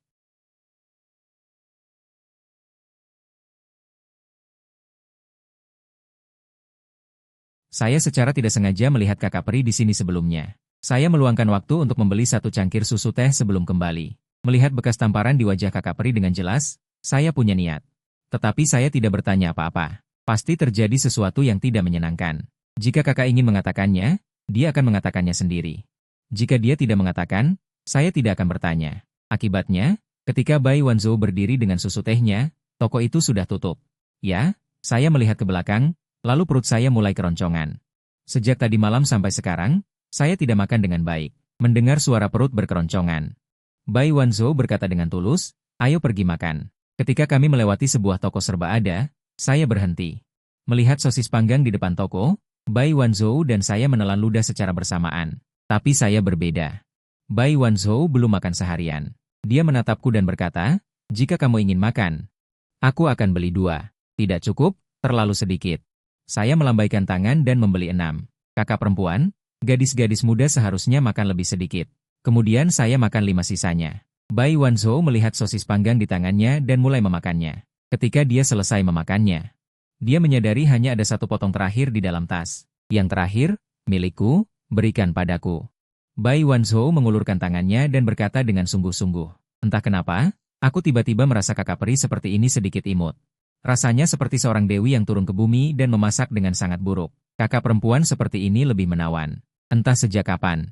Kakak peri yang dulunya terasa sangat jauh kini muncul di sisiku, bahkan berjalan berdampingan. Semuanya telah menjadi hal biasa. Sekitar pukul 7 malam, Bai Wanzhou dan saya tiba di tepi danau. Saat saya sedang mengagumi pemandangan tepi danau, Bai Wanzhou mengeluarkan ponselnya dan mulai memesan taksi. Dia baru saja membeli 2 tiket, siap untuk kembali ke pedesaan yang berjarak 40 km. Membeli tiket malam pada waktu ini. Ketika saya sadar kembali, taksi sudah berhenti di pinggir jalan. Setelah masuk, saya bertanya, "Kakak, kita mau kemana?" "Ke stasiun." "Mau kembali ke Jiangcheng?" "Tidak, ke rumahku." Tak lama kemudian, taksi tiba di stasiun. Kami berdua menemukan bus yang kami tumpangi dan memulai perjalanan malam yang panjang. Setelah waktu yang lama, bus bergetar, dan tubuh Bai Wanzhou tanpa sadar bersandar. Saya merasa sesuatu yang lembut menempel di bahu saya. Wajahku berubah. Saat ini, jantungku berdebar lebih kencang dari sebelumnya. "Kakak," aku merendahkan suaraku dan berbisik. Tetapi orang di sebelahku tidak bereaksi. Saya sedikit menoleh dan melihat Dewi S di sebelah saya, dan ternyata dia tertidur. Melihat kakak peri saat ini, aku merasa sangat terharu. Kakak perempuan benar-benar cantik, meskipun dia terlihat kuat di permukaan. Padahal dia adalah seorang gadis kecil yang perhatian dan butuh dijaga. Aku tanpa sadar mengulurkan tangan dan mencubit pipinya yang seperti salju. Bulu mata Bai Wanzhou sedikit berkerut, tetapi matanya tidak terbuka. Perjalanan 2 jam akhirnya tiba di stasiun. Bai Wanzhou terus menyandarkan kepalanya di bahuku. Aku tidak tahu apakah awalnya tulus atau pura-pura, tapi sekarang pasti tulus. Karena ada sesuatu yang basah di bahuku. Aku tidak menyangka Sui Jie benar-benar mengiler. "Sui Jie, bangun." Bulu mata Bai Wanzhou sedikit berkerut, dan dia membuka matanya dengan sedikit bingung. Yang pertama terlihat adalah wajah tampan dan muda. Bai Wanzhou tertegun sejenak dan terpana. Kakak peri yang baru bangun tidur tidak memiliki aura dingin itu. Sebaliknya, dia adalah gadis yang manis dan menggemaskan. Ternyata kakak peri juga bisa menunjukkan ekspresi seperti itu. Saat mata bertemu, aku memecah kesunyian, buru-buru mengeluarkan tisu dari sakuku, lalu menyeka sudut bibirnya. Akhirnya Bai Wanzhou benar-benar sadar. Dia benar-benar tertidur, dan tidurnya sangat nyenyak. Dia mengiler, sungguh memalukan. Wajah Dewi S menunjukkan rona merah yang jelas. Dia mengulurkan tangan dan merebut tisu. Setelah membersihkan diri, dia kembali ke penampilan biasanya. Bai Wanzhou mengeluarkan ponsel dan menelepon pamannya. Memintanya untuk menjemputnya. Aku langsung gugup. "Paman dan ibu kakak peri. Aku bersumpah, aku hanya datang untuk liburan. Meskipun alasannya adalah kakak peri. Tapi aku tidak berpikir aku benar-benar akan bertemu. Tapi sekarang aku tidak hanya bertemu. Aku bahkan akan bertemu keluarga kakak. Segalanya mulai berkembang secara luar biasa, dan aku belum siap memperhatikan penampilanku." Bai Wanzhou berkata, mereka sangat mudah diajak berteman. Dan memang begitulah kenyataannya. Setelah tiba di rumah kakak, keluarganya juga sangat ramah padaku, membuatku merasa seperti di rumah sendiri. Dalam 3 hari berikutnya, aku juga melihat sisi lain dari kakak peri. Aku merasa hubungan kami semakin dekat. Dalam beberapa hari, aku sudah benar-benar akrab dengan orang lain di desa, bahkan menjadi raja anak-anak di desa. Terutama keterampilan bermain gameku yang luar biasa, langsung menaklukkan siswa SD di area beberapa kilometer. Liburan panjang 7 hari telah mencapai hari kelima. Aku dan Bai Wanzhou akan kembali ke kota Jiangcheng. Anak-anak di desa datang untuk mengucapkan selamat tinggal padaku. Salah satu gadis berteriak, "Kakak Leng Yang, aku akan menikahimu saat aku besar nanti." Mendengar ini, wajah Bai Wanzhou menjadi sangat muram. Aku bergidik, merasa seolah-olah ada aura pembunuh di sampingku, membuatku gelisah. Ketika aku melihat sumber aura pembunuh itu, aku melihat Bai Wanzhou menatap ke tempat lain dengan ekspresi kosong, seolah-olah tidak ada apa-apa. Sesampainya di stasiun, kami berdua naik kereta kembali ke kota Jiangcheng. Bai Wanzhou dan aku seolah kembali ke masa lalu. Seperti saat di sekolah, kami duduk di tempat masing-masing tanpa berkata apa-apa. Aku melihat Bai Wanzhou dan menghiburnya. "Kakak, jangan sedih. Aku tidak sedih." "Lalu kenapa kakak cemberut?" Mendengar ini, Bai Wanzhou melirikku dan berkata dengan samar, aku selalu seperti ini. Hanya saja akhir-akhir ini aku bersikap seperti putri yang penurut di depan ibuku. Jadi tiba-tiba kembali ke penampilan sebelumnya, aku sedikit tidak terbiasa. Aku menatap wajah sampingnya dengan terpesona. Awalnya Bai Wanzhou masih bisa berpura-pura tidak melihatnya, tapi karena aku terus menatapnya. Ia merasa jantungnya mulai tidak teratur. Ketika dia berbalik untuk menatapku dan bertanya mengapa aku menatapnya, aku berbisik, kakak senior, kamu tidak perlu begitu lelah di depanku. Setelah kembali ke apartemen dosen, Bai Wanzhou menunjuk ke kamar kosong dan berkata, kamu bisa tinggal di sana. Tapi hanya untuk hari ini, besok, dan lusa. Mendengar ini, aku bertanya dengan rasa ingin tahu, bagaimana dengan akhir liburan? Bai Wanzhou berbalik dan tersenyum tipis. Itu tergantung pada penampilanmu selama 3 hari ini. Melihat senyum kakak Sue, aku sedikit tersesat, dan hatiku terasa lega. Aku menemukan bahwa setelah mengatakan kalimat itu kepada kakak Sue yang seperti peri di dalam mobil, kakak Sue tidak lagi begitu tinggi terhadapku. Tapi ketika kakak Sue mengatakan itu tergantung pada penampilanmu, ekspresinya sedikit berubah. Dia menjadi sangat serius. Aku harus tampil sempurna selama 3 hari ini. Kalau tidak, aku akan diusir dari rumah oleh kakak Sue. Melihatku yang serius, Bai Wanzhou merasa geli. Dia tiba-tiba berkata, kamu pergi membeli bahan makanan untuk makan malam hari ini. Beli apapun yang kamu suka, dan aku akan memasak saat kamu kembali. Mendengar ini, aku memberi isyarat oke. Lalu meninggalkan ruang tamu dan keluar. Bai Wanzhou duduk di sofa, menopang dagunya, dengan ekspresi termenung. Apakah ini serumah? Tidak, ini hanya bisa dianggap berbagi apartemen. Tidak juga, dia hanya bisa tinggal 3 hari dan harus kembali setelah liburan berakhir. Tinggal lebih lama akan tidak sopan. Tapi ini adalah rumah sepupunya, dan dia sendiri hanya menyewa 1 kamar. Apakah aku benar-benar harus menyuruhnya pergi? Ekspresi Bai Wanzhou sangat kusut. Telepon di tangannya berdering. Bai Wanzhou mengangkatnya dan menjawab. Sebuah suara perempuan terdengar dari dalam, Yo. Apakah kamu ingin datang ke tempatku bermain 2 hari ini? Tidak, aku sibuk 2 hari ini. Kamu sibuk? Apa di Jiang University yang lebih penting dariku? Suara seorang gadis terdengar dari telepon, penuh keraguan. Dia adalah sahabat Bai Wanzhou, yang sekarang kuliah di Universitas Jiangda. Keduanya sangat dekat sejak kecil. Tentu saja, kamu yang paling penting sekarang. Tapi besok, aku ada urusan besok, aku akan menemuimu lusa. Bai Wanzhou diam-diam merasa dia hampir keceplosan. Besok, 6 Oktober, adalah ulang tahun Leng Liang. Dia ingat dengan jelas. Meskipun ada suara Bai Wanzhou dingin, sahabatnya merasa ada sesuatu yang tidak beres. Sahabatnya mengerutkan kening di telepon dan berkata dengan suara rendah. Yo, jika seseorang yang sangat kamu kenal tiba-tiba berubah, tahukah kamu alasannya? Bai Wanzhou berkata dengan acuh tak acuh, aku tidak tahu dan tidak ingin tahu. Hanya ada satu kebenaran. Yang bisa membuat orang berubah dengan cepat adalah cinta. Begitu kata cinta diucapkan. Bai Wanzhou dengan cepat menutup telepon. Bagaimana mungkin dia jatuh cinta? Dia hanya membantu Profesor Gu merawatnya. Tunggu, mengapa menyebutkan cinta membuatku teringat sekarang? Tepat pada saat ini, aku kembali dengan banyak barang bawaan. Setelah makan malam, kami masing-masing kembali ke kamar. Hingga pukul 11:30 malam, aku keluar dan menemukan lampu di kamar kakak Sue masih menyala. Jadi aku mengirim pesan dengan ponselku, tidurlah lebih awal, kakak Sue. Meskipun kita tinggal serumah. Aku masih memilih untuk mengirim pesan ke kakak perempuanku melalui ponsel. Setelah ponsel Bai Wanzhou menerima pesan itu, dia melihat ke ponselnya dengan ekspresi terkejut. Dia melihat ke komputer di depannya lagi. Tugas ini harus diselesaikan lembur malam ini. Awalnya, Bai Wanzhou tidak akan begitu sibuk selama liburan. Tapi besok dia punya waktu seharian. Keesokan paginya, Bai Wanzhou sarapan. Dan pergi ke sebuah universitas di Jiangcheng untuk mencari Wei Mi Li siang. Saat itu, Wei Mi tersenyum di kafe dan berkata, katakanlah, apa yang kamu cari? Bai Wanzhou tidak membuang waktu dengan lawan bicaranya dan langsung bertanya. 11, biasanya apa yang kamu berikan untuk ulang tahun pacarmu? Wajah 11 berubah, dia menatap Bai Wanzhou dengan kaget. Apa katamu? Hadiah ulang tahun untuk pacar? Untuk siapa kamu akan memberikannya? Pacar dari mana kamu punya? Bai Wanzhou tersenyum lembut dan berkata. Hanya teman laki-laki saja. Lagi pula, aku bertanya untuk seorang teman. Sudut bibir 11 berkedut. Orang bodoh pun tahu ini alasan. Teman mana yang kamu tanyakan? Aku ingat kamu hanya punya 1 teman di Universitas Jiangcheng. Ya, itu Su Xiaowen, kata Bai Wanzhou tanpa tersipu atau jantung berdebar. 11 merasa sangat tak berdaya, tetapi dia tidak berniat membongkar kebohongan Bai Wanzhou. Sebaliknya, dia menunjukkan ekspresi di bawah kakinya. Dia menatap Bai Wanzhou dengan senyum penuh arti dan berkata sambil berpikir, Wen punya anak laki-laki yang disukai? Jika dia ingin memberinya hadiah, hal pertama adalah mengetahui apa yang disukai anak laki-laki itu. Apa yang disukai Leng Yang? Wajah Leng Yang terlintas di benak Bai Wanzhou. Apa yang disukai Leng Yang? Dia benar-benar tidak bisa memikirkannya untuk saat ini. Mereka tidak saling mengenal terlalu lama, paling lama hanya lebih dari sebulan. Dan ini hanya kenalan, hitungan sebenarnya baru beberapa hari ini. Bodoh, Zuzou.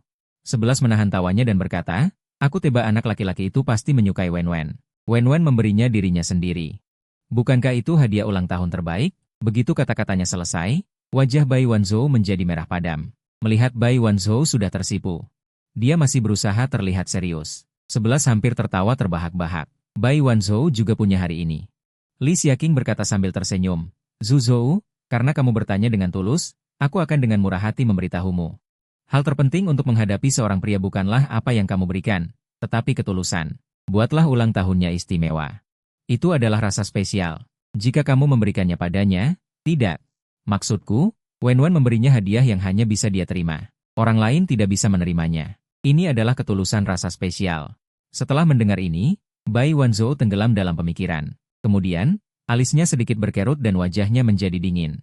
Bukankah kamu masih membiarkan Wen-Wen memberikan dirinya sendiri padanya? Seorang gadis muda dari Universitas Jiangcheng, seorang wanita bermarga Su, bersin. Aduh, Zuzou. Mengapa kamu tidak mengerti? Perasaan unik tidak hanya ini. Ayo, aku akan membawamu berbelanja untuk memilih hadiah. Sebelum Bai Wanzhou bisa mengatakan apa-apa, 11 sudah meraih tangannya.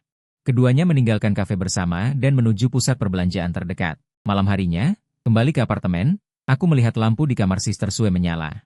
Sepertinya mendengar aku kembali, Sister Sue membuka pintu. Saat pintu terbuka, lampu di kamar padam.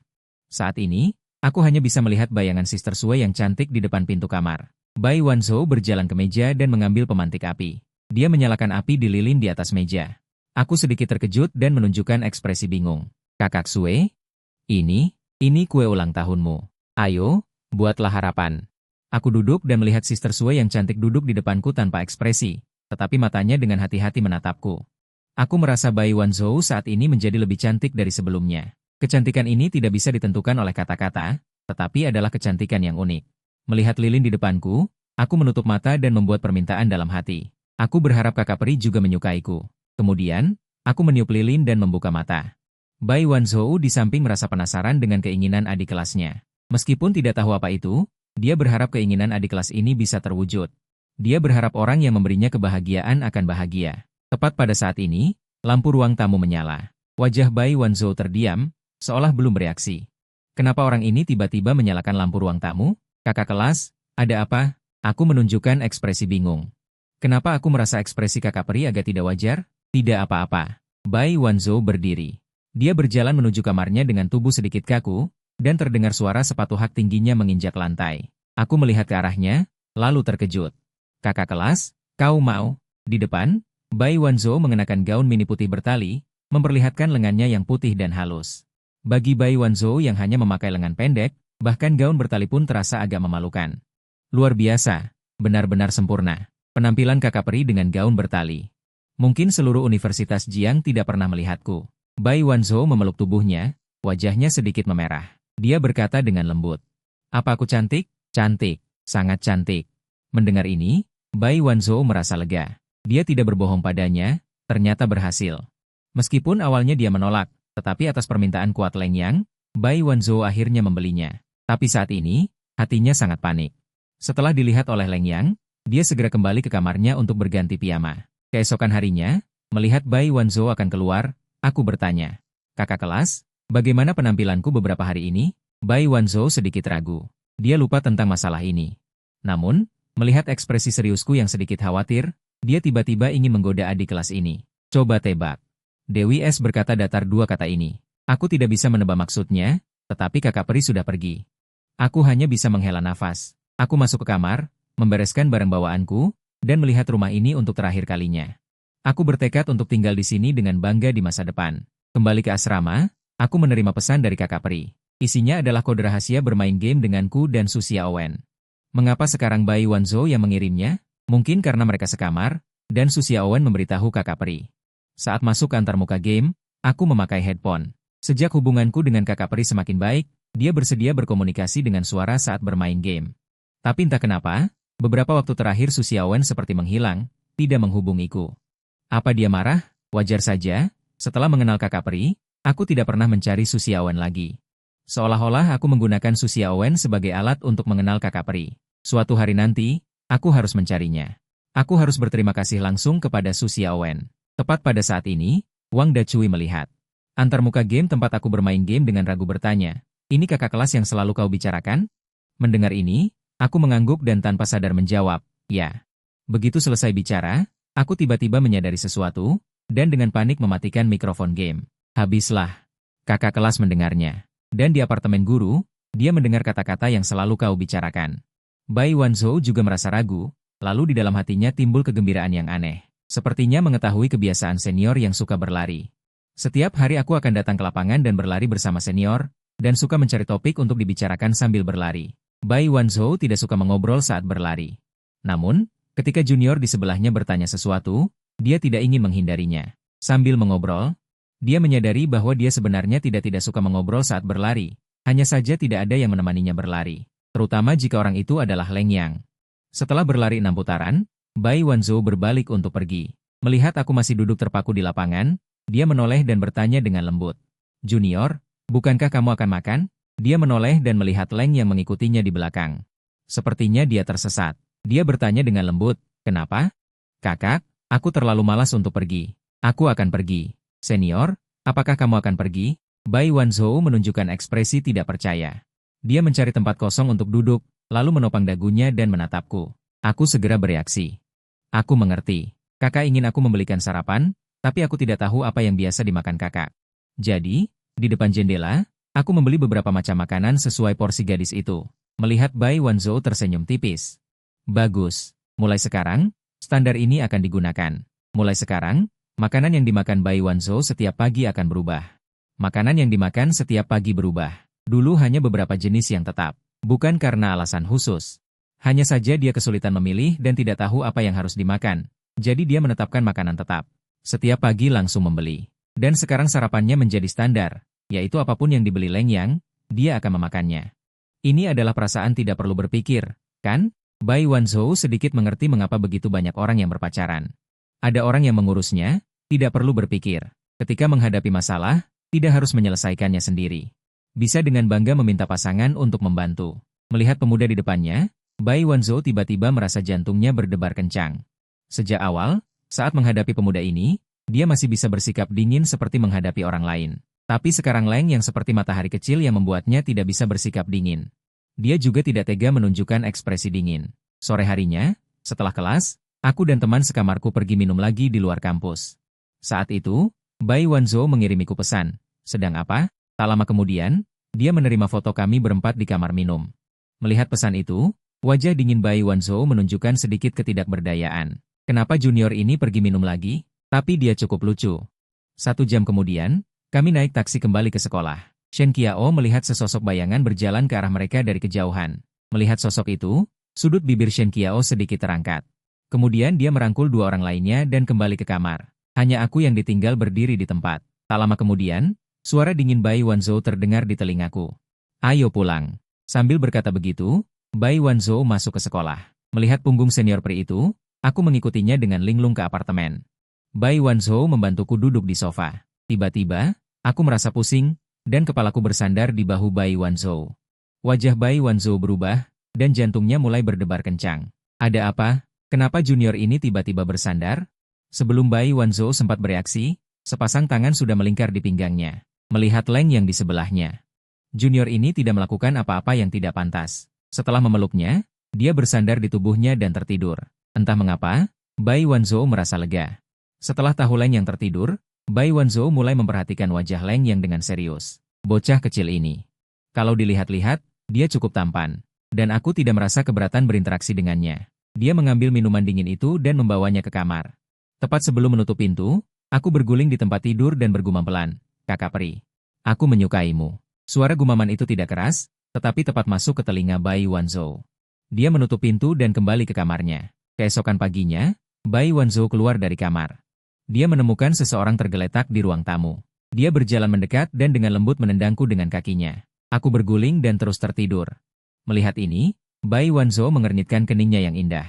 Dia berjongkok dan mulai memotret wajah tidurku dengan panik. Setelah mengambil puluhan foto, Dia memilih yang paling jelek dan mengirimkannya ke Gu Mingxuan. Segera, pihak lain membalas dengan ekspresi terkejut. Lalu dia bertanya, adiknya, apa yang dia lakukan salah? Sampai-sampai kamu mengusirnya tidur di lantai? Kalau ku bilang, pasangan muda bertengkar di kepala ranjang, jangan sampai begini. Bai Wanzhou menunjukkan ekspresi tanpa kata. Seandainya dia tahu dia tidak akan mengirim foto ini ke Gu Mingxuan. Dia mengira Profesor Gu, sebagai kakak, akan mengkritik Leng Yang karena minum. Dia tidak menyangka kedua bersaudara itu begitu akrab sehingga fokusnya justru pada hal lain. Alarm ponsel berdering dari kamarku. Bangunlah, jika tidak bangun, kamu akan ketinggalan gelar kakak Sue. Saat suara itu berdering untuk ketiga kalinya, aku membuka mata dan duduk dari lantai. Aku mengirim pesan ke Bai Wanzhou. Dia mundur 2 langkah dan tidak sengaja duduk di tanah. Aku melompat dan melihat sekeliling dengan bingung, dan menemukan kakak Pri Sue duduk di tanah menatapku dengan ngeri. Kakak Sue, kenapa kamu duduk di tanah? Bai Wanzhou sedikit tidak berdaya. Setelah menarik kakak Pri Sue berdiri, aku bertanya dengan bingung. Kakak Sue, apakah aku tidak mengembalikan pesanan kemarin? Tidak. Bai Wanzhou berkata dengan ringan, kamu membuangku di depan sekolah dan pergi. Lalu kamu mengikutiku sampai ke sini. Mendengar ini, wajahku menunjukkan ekspresi malu. Aku diam-diam melirik wajah kakak Pri Sue. Lalu aku bertanya dengan ragu, kakak Sue, aku tidak melakukan sesuatu yang lancang kan? Tidak, tidak. Kemarin kamu hanya terus-menerus memanggil nama Raja Negeri Wanita dan bahkan berteriak ingin menikah dengannya. Mendengar ini, wajahku berubah dan aku hampir berlutut. Kakak, aku sama sekali tidak mengenal Raja Negeri Wanita. Di hatiku aku tidak bisa mengatakannya lagi. Bai Wanzhou melangkah maju dan bertanya dengan nada menekan. Hanya apa? Melihatku, aku mengumpulkan keberanian terbesarku. Menatap wajah Bai Wanzhou, aku berkata dengan serius, hanya kamu. Bai Wanzhou tercengang, lalu wajahnya terus-menerus memerah. Meskipun dia mendengar gumamanku tadi malam, rasanya benar-benar berbeda dengan apa yang kukatakan dalam keadaan sadar saat ini. Bai Wanzhou berbalik. Dia tidak ingin adik laki-laki itu melihat wajahnya memerah. Suasana menjadi sangat canggung. Aku menggaruk bagian belakang kepalaku dan berkata, kakak, aku hanya bercanda. Aku akan pergi sekarang. Setelah berbicara, aku berlari keluar sekuat tenaga. Ketika Bai Wanzhou menoleh, warna merah di wajahnya sudah sedikit memudar, tetapi dadanya masih sedikit terengah-engah. Untung Leng Yang pergi. Jika dia tidak pergi sekarang, Bai Wanzhou benar-benar tidak tahu harus berbuat apa. Kali ini berbeda dari sebelumnya. Dengan penampilannya, dia telah menerima pengakuan cinta berkali-kali sejak kecil. Hanya kali ini yang sangat istimewa.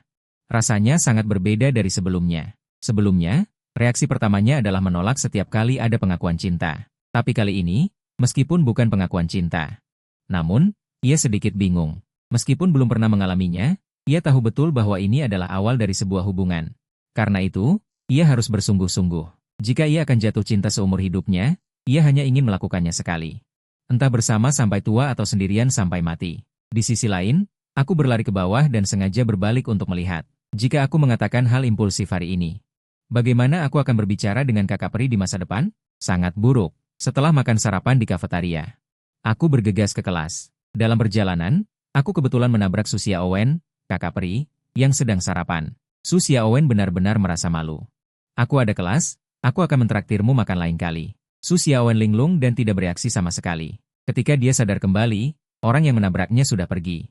Tiba-tiba dia mengerutkan kening dan sedikit marah. Siapa ini? Menabrakku dan berpura-pura kita sangat akrab. Dia juga bilang mau mentraktirku makan, sungguh pandai bicara. Su Xiaowen membeli sarapan dan menemukan Bai Wanzhou. Lalu duduk di depannya. Bai Wanzhou juga sedikit terkejut. Menciummu, kau bisa bangun untuk sarapan. Aku memutuskan untuk tidak lagi mengacau, dan belajar dengan baik. Bai Wanzhou makan sepotong dan berkata, menyerah, tidak ada kesempatan. Kita sudah tingkat 3. Kau tidak akan belajar apapun. Mendengar ini, Su Xiaowen menunjukkan ekspresi sedih. Yo, mulutmu yang beracun. Jika kau punya pacar di masa depan, kau akan membuatnya meragukan hidupnya, kan? Bai Wanzhou berkata dengan ringan. Tidak, apa yang kau katakan? Kau bilang tidak. Su Xiaowen seolah mendengar rahasia besar, dan seluruh orangnya terkejut. Dia menatap wajah Bai Wanzhou. Memikirkan serangkaian tindakan tidak biasa dari pihak lain sebelumnya.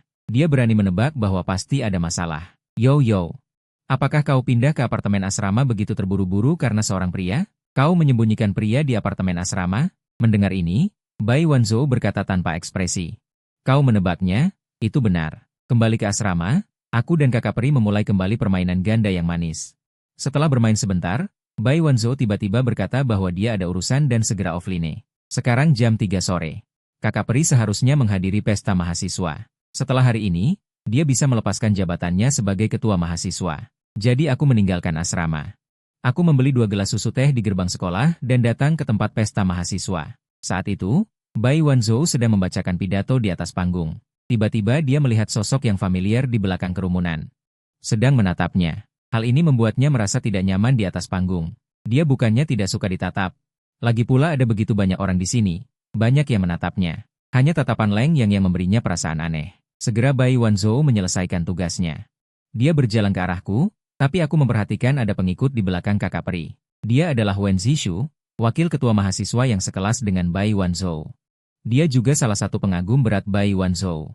Namun, Bai Wanzhou tidak pernah memperhatikannya. Yo, maukah kita makan malam bersama nanti?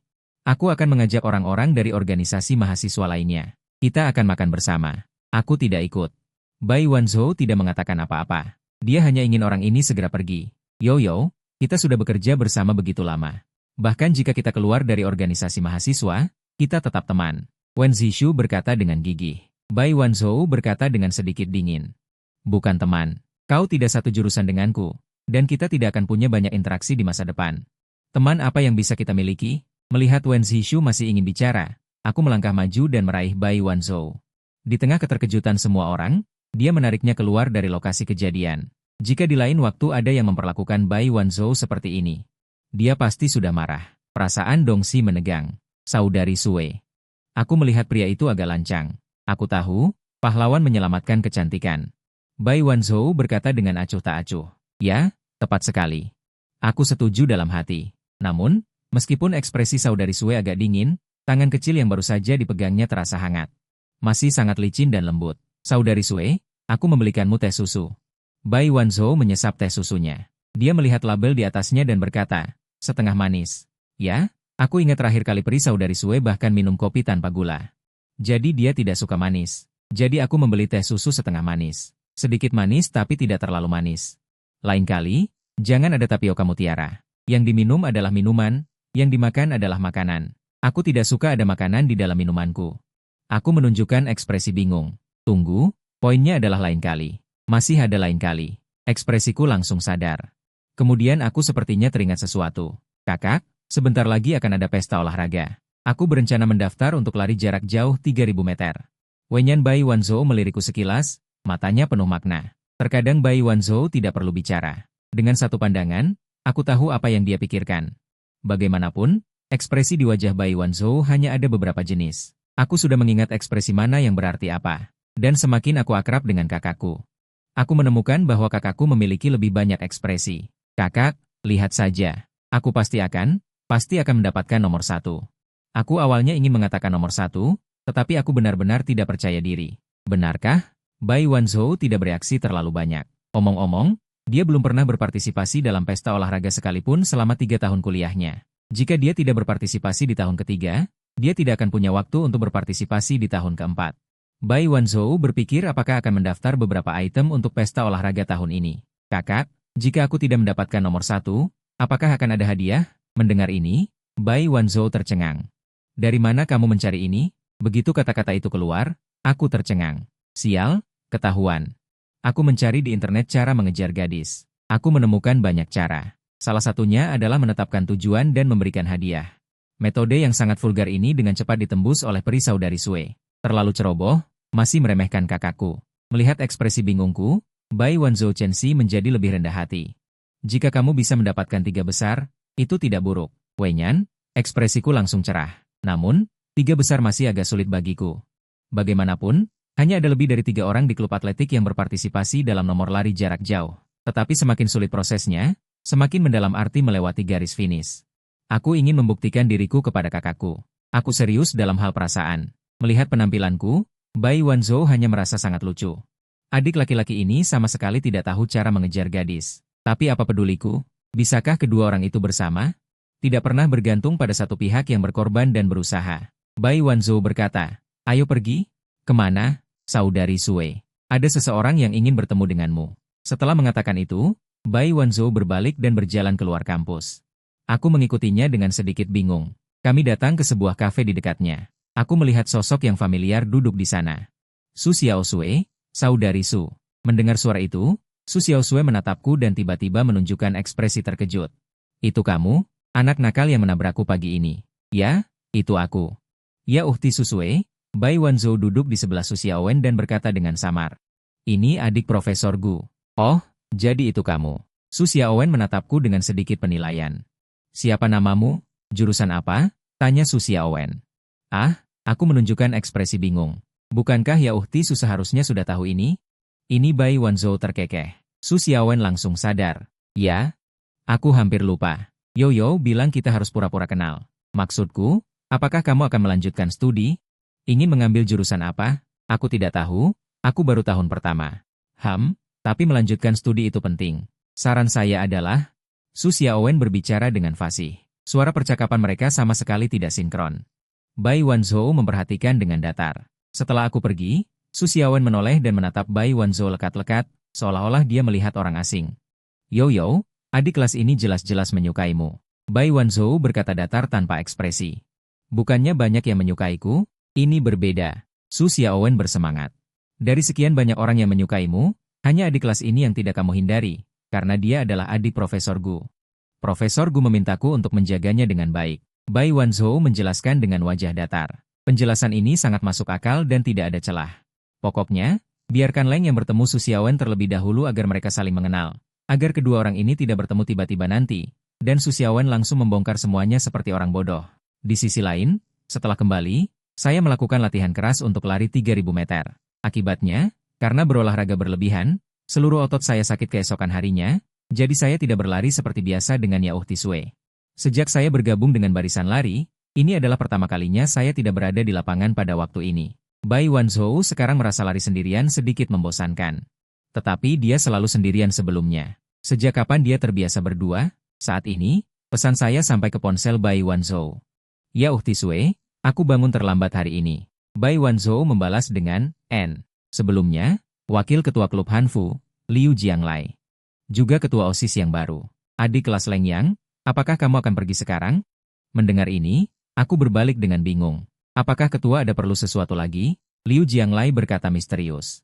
Tunggu dan lihat, mungkin akan ada kejutan sebentar lagi. Aku menunjukkan ekspresi bingung. Namun, saya tetap memilih untuk tinggal. Segera, suara yang membuat banyak orang berseru muncul di lapangan. Ternyata dia. Kenapa dia ada di sini? Gadis berbakat dari universitas, si dingin dan cantik, Bai Wanzhou. Kemudian, di bawah tatapan terkejut semua orang, Bai Wanzhou juga berdiri di titik awal seleksi lari. Akhirnya saya mengerti mengapa Liu Jianglai meminta saya untuk tinggal. Ya Uhti Peri juga mendaftar untuk pesta olahraga kali ini. Saat pistol berbunyi, dia mulai berlari dan memimpin di garis depan. Bai Wanzhou berlatih lari hari demi hari di universitas, dan kondisi fisiknya lebih baik dari orang lain. Akhirnya, dia menyelesaikan garis finish di tempat kedua. Setelah babak ini berakhir, seleksi hari ini juga selesai. Setelah selesai, Liu Jianglai segera mendatangi Bai Wanzhou dan menyapa. Ngomong-ngomong, dia juga bisa dianggap sebagai penerusnya. Melihat saya di belakang Liu Jianglai, Bai Wanzhou berpura-pura tidak melihat dan mengangguk sedikit sebagai tanggapan kepada Liu Jianglai, lalu berbalik dan pergi. Liu Jingli terkejut. Apa yang terjadi? Apakah mereka bertengkar? Dia berbalik dan berkata, LNG Yang, di salju. Apakah kamu membuatnya marah? Wajahku terlihat sangat bingung. Melihat penampilanku, Liu Jingli tidak bisa menahan tawa. Kamu belum pernah pacaran, kan? LNG Yang? Bertengkar dengan seorang gadis bukanlah masalah besar. Tidak mungkin pasangan tidak pernah bertengkar. Yang penting adalah alasan kemarahan dan sikapmu saat menghadapi kemarahan satu sama lain. Wenyan melirik Liu Jingli, lalu mengangguk dalam-dalam. Aku melihat punggung Peri Suji, lalu mengikutinya. Liu Jingli tersenyum tipis dan berkata, semoga berhasil. Dia penuh keyakinan pada LNG Yang. Bagaimanapun, membuat Bai Unzu marah secara tidak langsung membuktikan bahwa LNG Yang memiliki tempat di hatinya. Ketahuilah bahwa di antara banyak pelamar Bai Unzu, tidak ada satupun yang dapat membuat Bai Unzu sedikitpun emosional. Di sisi lain, Bai Unzu meninggalkan sekolah dan tiba di depan gedung apartemen. Dia tahu aku mengikutinya, dan seluruh tubuhku bergerak diam-diam seperti pencuri. Bai Unzu merasa sedikit geli. Pagi ini dia mengetahui dari teman sekamarku bahwa aku tidak datang karena sakit, tetapi karena sakit di sekujur tubuhku sehingga aku tidak bisa berlari. Dia sebenarnya tidak marah pada LNG Niang. Dia tidak tahu bagaimana menggambarkan perasaannya, tetapi dia merasa perlu memberinya sedikit pelajaran pada LNG yang agar dia tahu bahwa berbohong itu salah. Secara awam, Ini adalah suasana hati seorang gadis yang datang tiba-tiba dan aneh. Bai Unzu berdiri di depan pintu unit apartemen. Aku berdiri diam di belakangnya. Aku tidak bersembunyi, hanya berdiri sekitar 20 meter di belakang Bai Unzu. Keduanya seperti pasangan muda yang sedang merajuk. Tiba-tiba, sebuah pesan dariku muncul di ponsel Bai Unzu. Suji, ayo makan. Melihat pesan itu, Bai Unzu sedikit terkejut. LNG yang ada di belakangnya, tetapi dia tidak berani mendekatinya untuk berbicara dengannya. Tidak apa-apa. Ayo pergi makan bersama. Setelah melihat pesan ini, Bai Unzu berbalik dan menatapku. Naiklah ke atas dan sapu lantai, lalu pel. Aku akan menunggumu di sini. Mendengar ini, aku mendongak sejenak, lalu menunjukkan ekspresi kemenangan.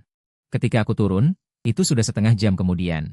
Saat ini, Suji memegang 2 cup milk tea. Kamu terlalu lama naik. Aku haus dan membeli 1. Lalu yang 1 lagi, yang kedua setengah harga, rugi kalau tidak beli. Aku berencana memberikannya pada Ling Yu. Aku berpikir dalam hati, Ling Yu? Siapa Ling Yu? Bai Unzu berbalik dan berkata, ayo, Suji. Bukankah itu untuk Ling Yu? Langkah Bai Unzu terhenti, lalu dia berbalik menatapku. Dia tidak berbicara, tetapi seolah-olah dia mengatakan segalanya. Saat ini, tatapan peri Suji. Seperti melihat orang bodoh. Aku segera mengerti. Tetangga peri Suji adalah diriku sendiri. Memikirkan hal ini, aku melangkah maju dan mengambil milk tea di tangan Bai Unzu dan menyesapnya dengan rakus. Peri Suji memang membelikannya untukku, kan? Dia bahkan dengan hati-hati membantuku memasukkan sedotannya. Meskipun dia biasanya dingin, dia sebenarnya adalah senior yang lembut. Tapi tak lama kemudian, aku memperhatikan tangan lain peri Suji.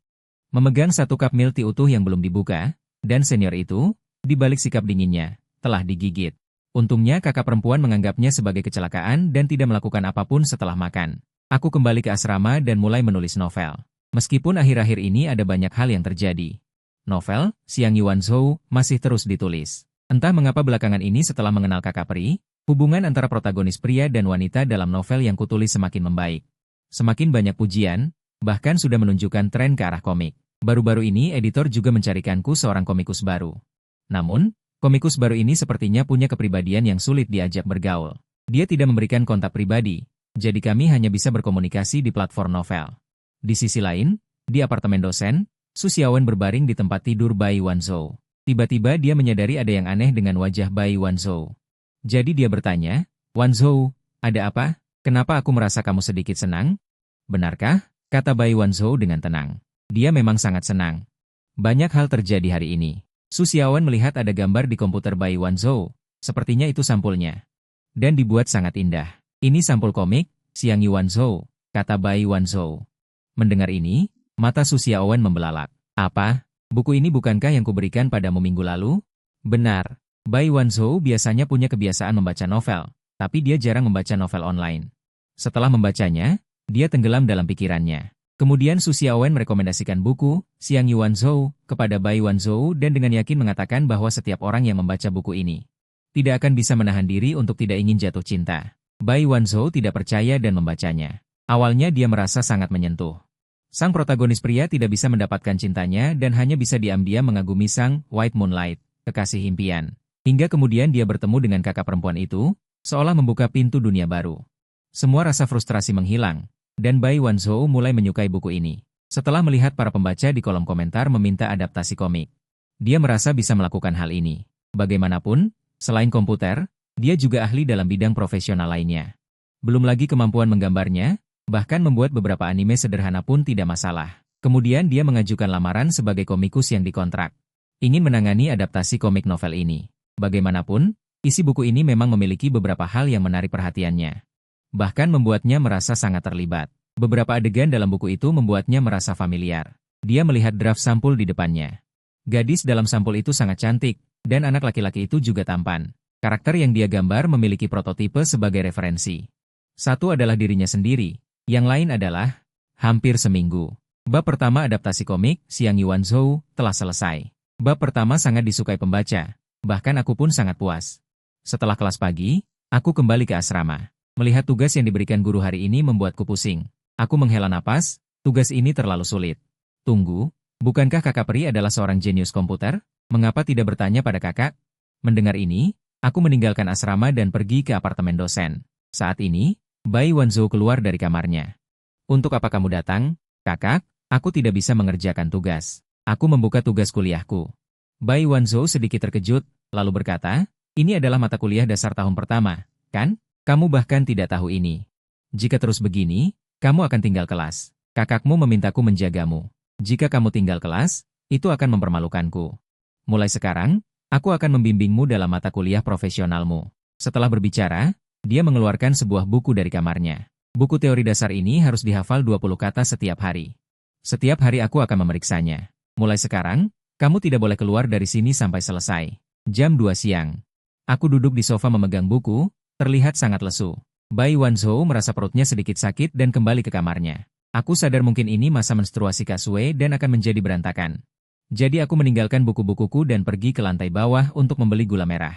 Mendengar suara pintu ditutup, Bai Wanzhou membuka pintu dan melirik ke ruang tamu. Dia sudah pergi. Bai Wanzhou keluar dan berbaring di sofa ruang tamu. Dia melihat sekeliling yang kosong dan menyalakan televisi. Agar tempat ini setidaknya terasa lebih ramai. Setelah bertemu adik kelas, dia tiba-tiba merasa kesepian. Tidak, saat adik kelas tidak ada. Dulu dia adalah wanita kuat yang bisa melakukan segalanya sendiri. Tapi sekarang, ketika dia merasa tidak enak badan, dia diam-diam berharap ada seseorang yang menemaninya. Tapi adik kelas itu pergi. Buku-buku itu bahkan belum selesai dibaca. Dia sudah pergi. Setelah berbaring sebentar, terdengar suara pintu terbuka di luar. Aku masuk sambil membawa banyak barang. Kakak kelas, tunggu sebentar, aku akan membuatkanmu sesuatu. Tak lama kemudian, aku meletakkan semangkuk besar di depan Bai Wanzhou. Kakak kelas, mau minum? Bai Wanzhou tidak berkata apa-apa. Dia menatap air gula merah di depannya dengan ekspresi linglung. Dia mengambil sendok dan mencicipinya. Meskipun rasanya tidak enak, dia punya dorongan kuat untuk terus meminumnya. Segera, semangkuk besar air gula merah telah dihabiskan oleh Bai Wanzhou. Aku melirik jam. Masih ada 10 menit sebelum kelas sore. Jadi aku menutup panci sup ayam dan berkata, Kak Sue, aku membuat sup. Aku akan kembali. Setelah itu, aku pergi ke apartemen untuk mengikuti kelas. Namun, begitu aku kembali, aku melihat Bai Wanzhou duduk di sofa makan keripik kentang. Melihatku datang, di depan ekspresi terkejut Bai Wanzhou, aku langsung merebut keripik kentang dari tangannya. Kak Sue, aku pura-pura marah. Bai Wanzhou tercengang. Di wajahnya yang dulu dingin, muncul ketidakpercayaan yang jelas. Sejak kapan adik kelas ini menjadi begitu keras kepala? Kamu bisa makan lebih sedikit dari ini, kata Bai Wanzhou pelan. Dia menatapku tanpa ekspresi. Kemudian dia menggerakkan lengannya, mencoba merebut keripik kentang itu kembali. Melihatku, aku mengeluarkan sepotong dari kantong keripik kentang.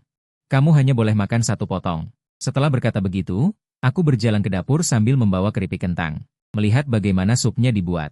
Sebelum masuk dapur, aku mengambil satu potong untuk diriku sendiri. Seketika, wajah Bai Wanzhou menjadi gelap. Jangan biarkan aku makan. Dia masih ingin makan satu potong lagi. Dia cemberut, seolah melampiaskan ketidakpuasannya. Ketika aku keluar lagi, keripik kentang sudah habis aku makan. Melihatku keluar dengan tangan kosong. Bai Wanzhou bertanya dengan datar, keripiknya di mana? Aku sudah selesai makan. Temani aku. Aku ingin minum teh susu. Sejujurnya, dia tahu dia tidak bisa makan sebanyak ini saat ini. Tapi dia sengaja mengatakan itu untuk melihat ekspresi khawatirku. Kak Sue, kalau kamu sudah sembuh, aku akan membelikanmu setiap hari. Bai Wanzhou mendengus ringan tanpa terlihat, lalu memalingkan muka. Aku memandangi wajah cantik peri Kak Sue. Dan tidak bisa menahan diri untuk berkata, Kak Sue, kamu sangat cantik. Bai Wanzhou terkejut. Wajahnya sedikit tersipu, tetapi dengan cepat disembunyikan.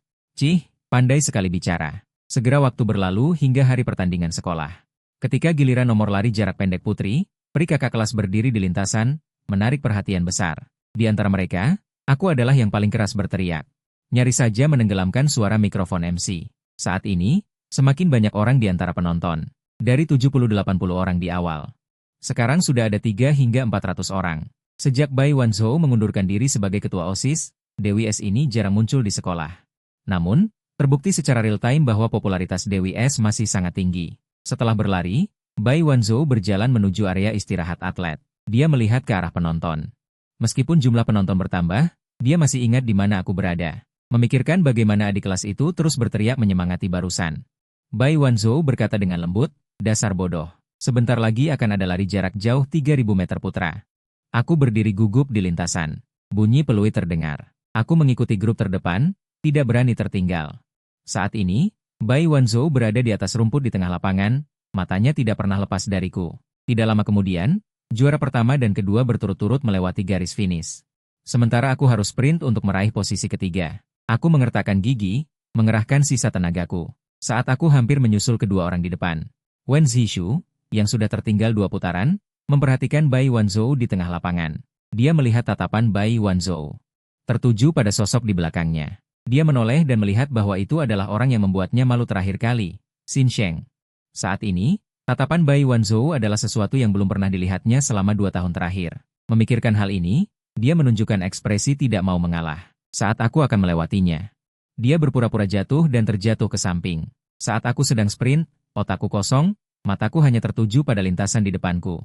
Tiba-tiba aku merasa tersandung sesuatu. Aku hanya merasakan kepala berputar dan kemudian berguling beberapa kali di lapangan. Penonton berseru kaget. Wang Dachui memelototinya dengan marah. Dia sengaja melakukannya, kan? 3 orang segera bergegas turun dari tribun.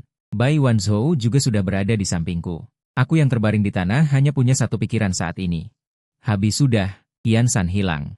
Bagaimana keadaannya? Bai Wanzhou bertanya kepada yang lain, penuh kekhawatiran yang tak bisa disembunyikan. Melihat luka di kakiku, petugas medis segera berkata, yang terpenting sekarang adalah membawa Leng Niangxiong ke ruang medis. Kemudian, aku dibawa ke ruang medis oleh orang-orang. Melihat punggungku, Bai Wanzhou menoleh untuk melihat Wen Zhishu. Ini adalah pertama kalinya dia mengamati orang ini dengan serius. Tatapannya saat ini menjadi sangat dingin. Ini juga penampilan Wen Zhishu yang belum pernah dilihatnya. Bai Wanzhou biasanya memiliki tatapan datar, jarang ada yang melihatnya benar-benar dingin. Kali ini dia benar-benar marah. Bai Wanzhou melangkah maju, tetapi baru 2 langkah dia dihadang oleh Liu Jianglai. Kakak Bai Sui, kamu juga pergi ke ruang medis. Serahkan ini padaku. Bai Wanzhou berkata dengan ringan, terima kasih. Kemudian dia berbalik dan meninggalkan lapangan. Di sisi lain, aku berbaring di ranjang rumah sakit, tidak bisa bergerak. Sampai sekarang, otakku masih memikirkan tentang lari 3.000 meter. Entah berapa lama berlalu, Bai Wanzhou datang ke kamarku dan berkata dengan ringan, bagaimana keadaanmu? Apa kata dokter? Dokter bilang tulangku tidak patah, hanya perlu observasi di rumah sakit selama 1 hari. Jika tidak ada yang serius, aku bisa keluar. Mendengar ini, Bai Wanzhou merasa lega. Tiba-tiba aku menghela napas. Sayangnya, aku tidak masuk 3 besar. Melihatku lesu, Bai Wanzhou berkata dengan lembut, tapi aku masuk 3 besar. Benarkah? Selamat Kak Sue. Bai Wanzhou menatapku dan berkata dengan ringan. Kesepakatan berlaku untuk kedua belah pihak. Jika kamu masuk 3 besar, aku akan memberimu hadiah. Jika aku masuk 3 besar, kamu juga harus memberiku hadiah. Aku menatap kakak Sue dengan bingung, tidak segera bereaksi. Sudut bibir Bai Wanzhou sedikit terangkat. Mulai sekarang, semua urusan rumah tangga akan kamu yang kerjakan. Ingat, urusan rumah tangga setiap hari. Aku baru sadar ketika aku menunggu lagi. Maksudnya, aku mendapat hak tinggal di apartemen dosen pada hari Sabtu setelah keluar dari rumah sakit. Aku membawa perlengkapan hidup yang kubeli dan tiba di depan apartemen dosen. Saat aku bersiap untuk mengetuk pintu, ponselku berdering. Itu pesan dari senior peri. Di rumah tidak ada kecap. Saat kamu datang, pergi ke bawah untuk membeli sebotol kecap. Melihatku tidak mengetuk pintu, melainkan meletakkan paket dan pergi membeli kecap di bawah. Setelah aku pergi, aku mendengar Bai Wanzhou membuka pintu untuk melihatnya. Dia melihat ada 2 paket besar di depan pintu, tetapi tidak melihatku. Kenapa junior ini datang tanpa bilang apa-apa? Dia pergi begitu saja. Dia membawa masuk perlengkapan yang kubeli. Kemudian dia dengan hati-hati merapikan kasur dan sprei. Beberapa saat kemudian, ketika aku kembali ke depan apartemen, aku melihat depan pintu kosong, aku merasa malu. Paketku dicuri. Memikirkan hal ini, aku mengetuk pintu. Bai Wanzhou membuka pintu dan melihatku duduk tak bernyawa di sofa. Mengeluarkan ponsel dan terus menggesernya, aku tidak tahu apa yang dilihatnya. Bai Wanzhou berjalan mendekat ingin melihat apa yang sedang aku lihat, dan menemukan bahwa junior ini ternyata sedang melihat perlengkapan hidup. Bai Wanzhou segera sadar. Dia tidak mungkin berpikir paknya dicuri, kan? Memikirkan hal ini, Bai Wanzhou tergerak dan bertanya. Urusan rumah tangga hari ini belum selesai. Mendengar ini, aku berdiri dan menepuk dada, berkata, serahkan padaku. Aku jamin akan membersihkannya untuk kakak Sue. Setelah itu, aku mulai melakukan pekerjaan rumah tangga. Setelah selesai, aku terus melihat ponsel. Bai Wanzhou bertanya tanpa ekspresi, kenapa kamu belum pergi? Aku menatap Bai Wanzhou dengan bingung. Bai Wanzhou terus berpura-pura dingin. Aku ingat aku bilang kamu harus mengerjakan urusan rumah tangga setiap hari. Aku tidak setuju kamu bisa tinggal di sini, kan? Ini yang disebut terlalu banyak berpikir sendiri. Ya, dengan kepribadian kakak senior peri. Bagaimana mungkin dia setuju untuk tinggal serumah denganku? Bahkan jika hanya menempati 2 kamar yang berbeda. Aku menunduk dan mengunci ponsel.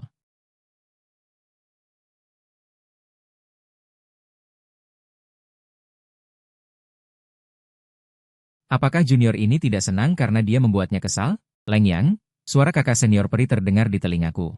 Dalam ingatan, ini sepertinya pertama kalinya kakak senior peri memanggil namaku. Aku menoleh dan menatap Bai Wanzhou dengan linglung. Aku melihat Dewi S menatapku sambil tersenyum. Nadanya tidak sedingin sebelumnya, tetapi dengan sedikit menggoda, dia berkata, "Kamu melupakan sesuatu di kamarmu." Apa yang bisa kulupakan? Tapi aku tetap berjalan ke pintu kamarku. Saat pintu terbuka, aku melihat spray yang tertata rapi dan paket yang sudah dibongkar di lantai. Melihat ini, aku sejenak tidak tahu harus berkata apa. Paketku tidak hilang, dan kakak senior peri ternyata membantuku membereskannya. Jelas dia setuju aku bisa tinggal di sini. Aku tidak banyak bicara sepanjang waktu. Bukan karena aku tidak ingin bicara. Tetapi naik turunnya emosi membuat suaraku tercekat. Bai Wanzhou melihatku dan berpikir, apakah dia terkejut? Lupakan saja, junior ini aneh. Jangan pedulikan dia. Aku kembali ke kamar untuk menggambar komik. Setelah kembali ke kamar, dia membuka buku, pengalaman malam. Bersiap untuk membaca bab terbaru, tetapi novel tersebut tidak menampilkan pembaruan, melainkan pengumuman. Pembaca yang terhormat, hari ini saya tidak masuk karena ada urusan.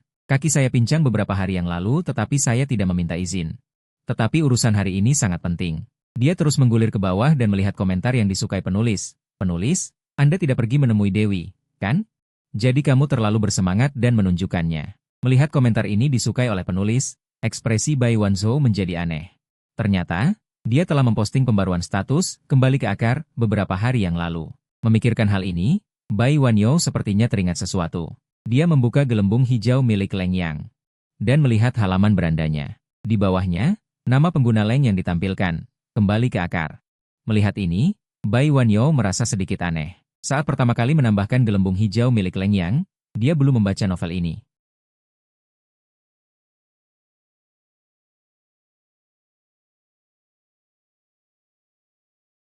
Subtitle oleh Solanya.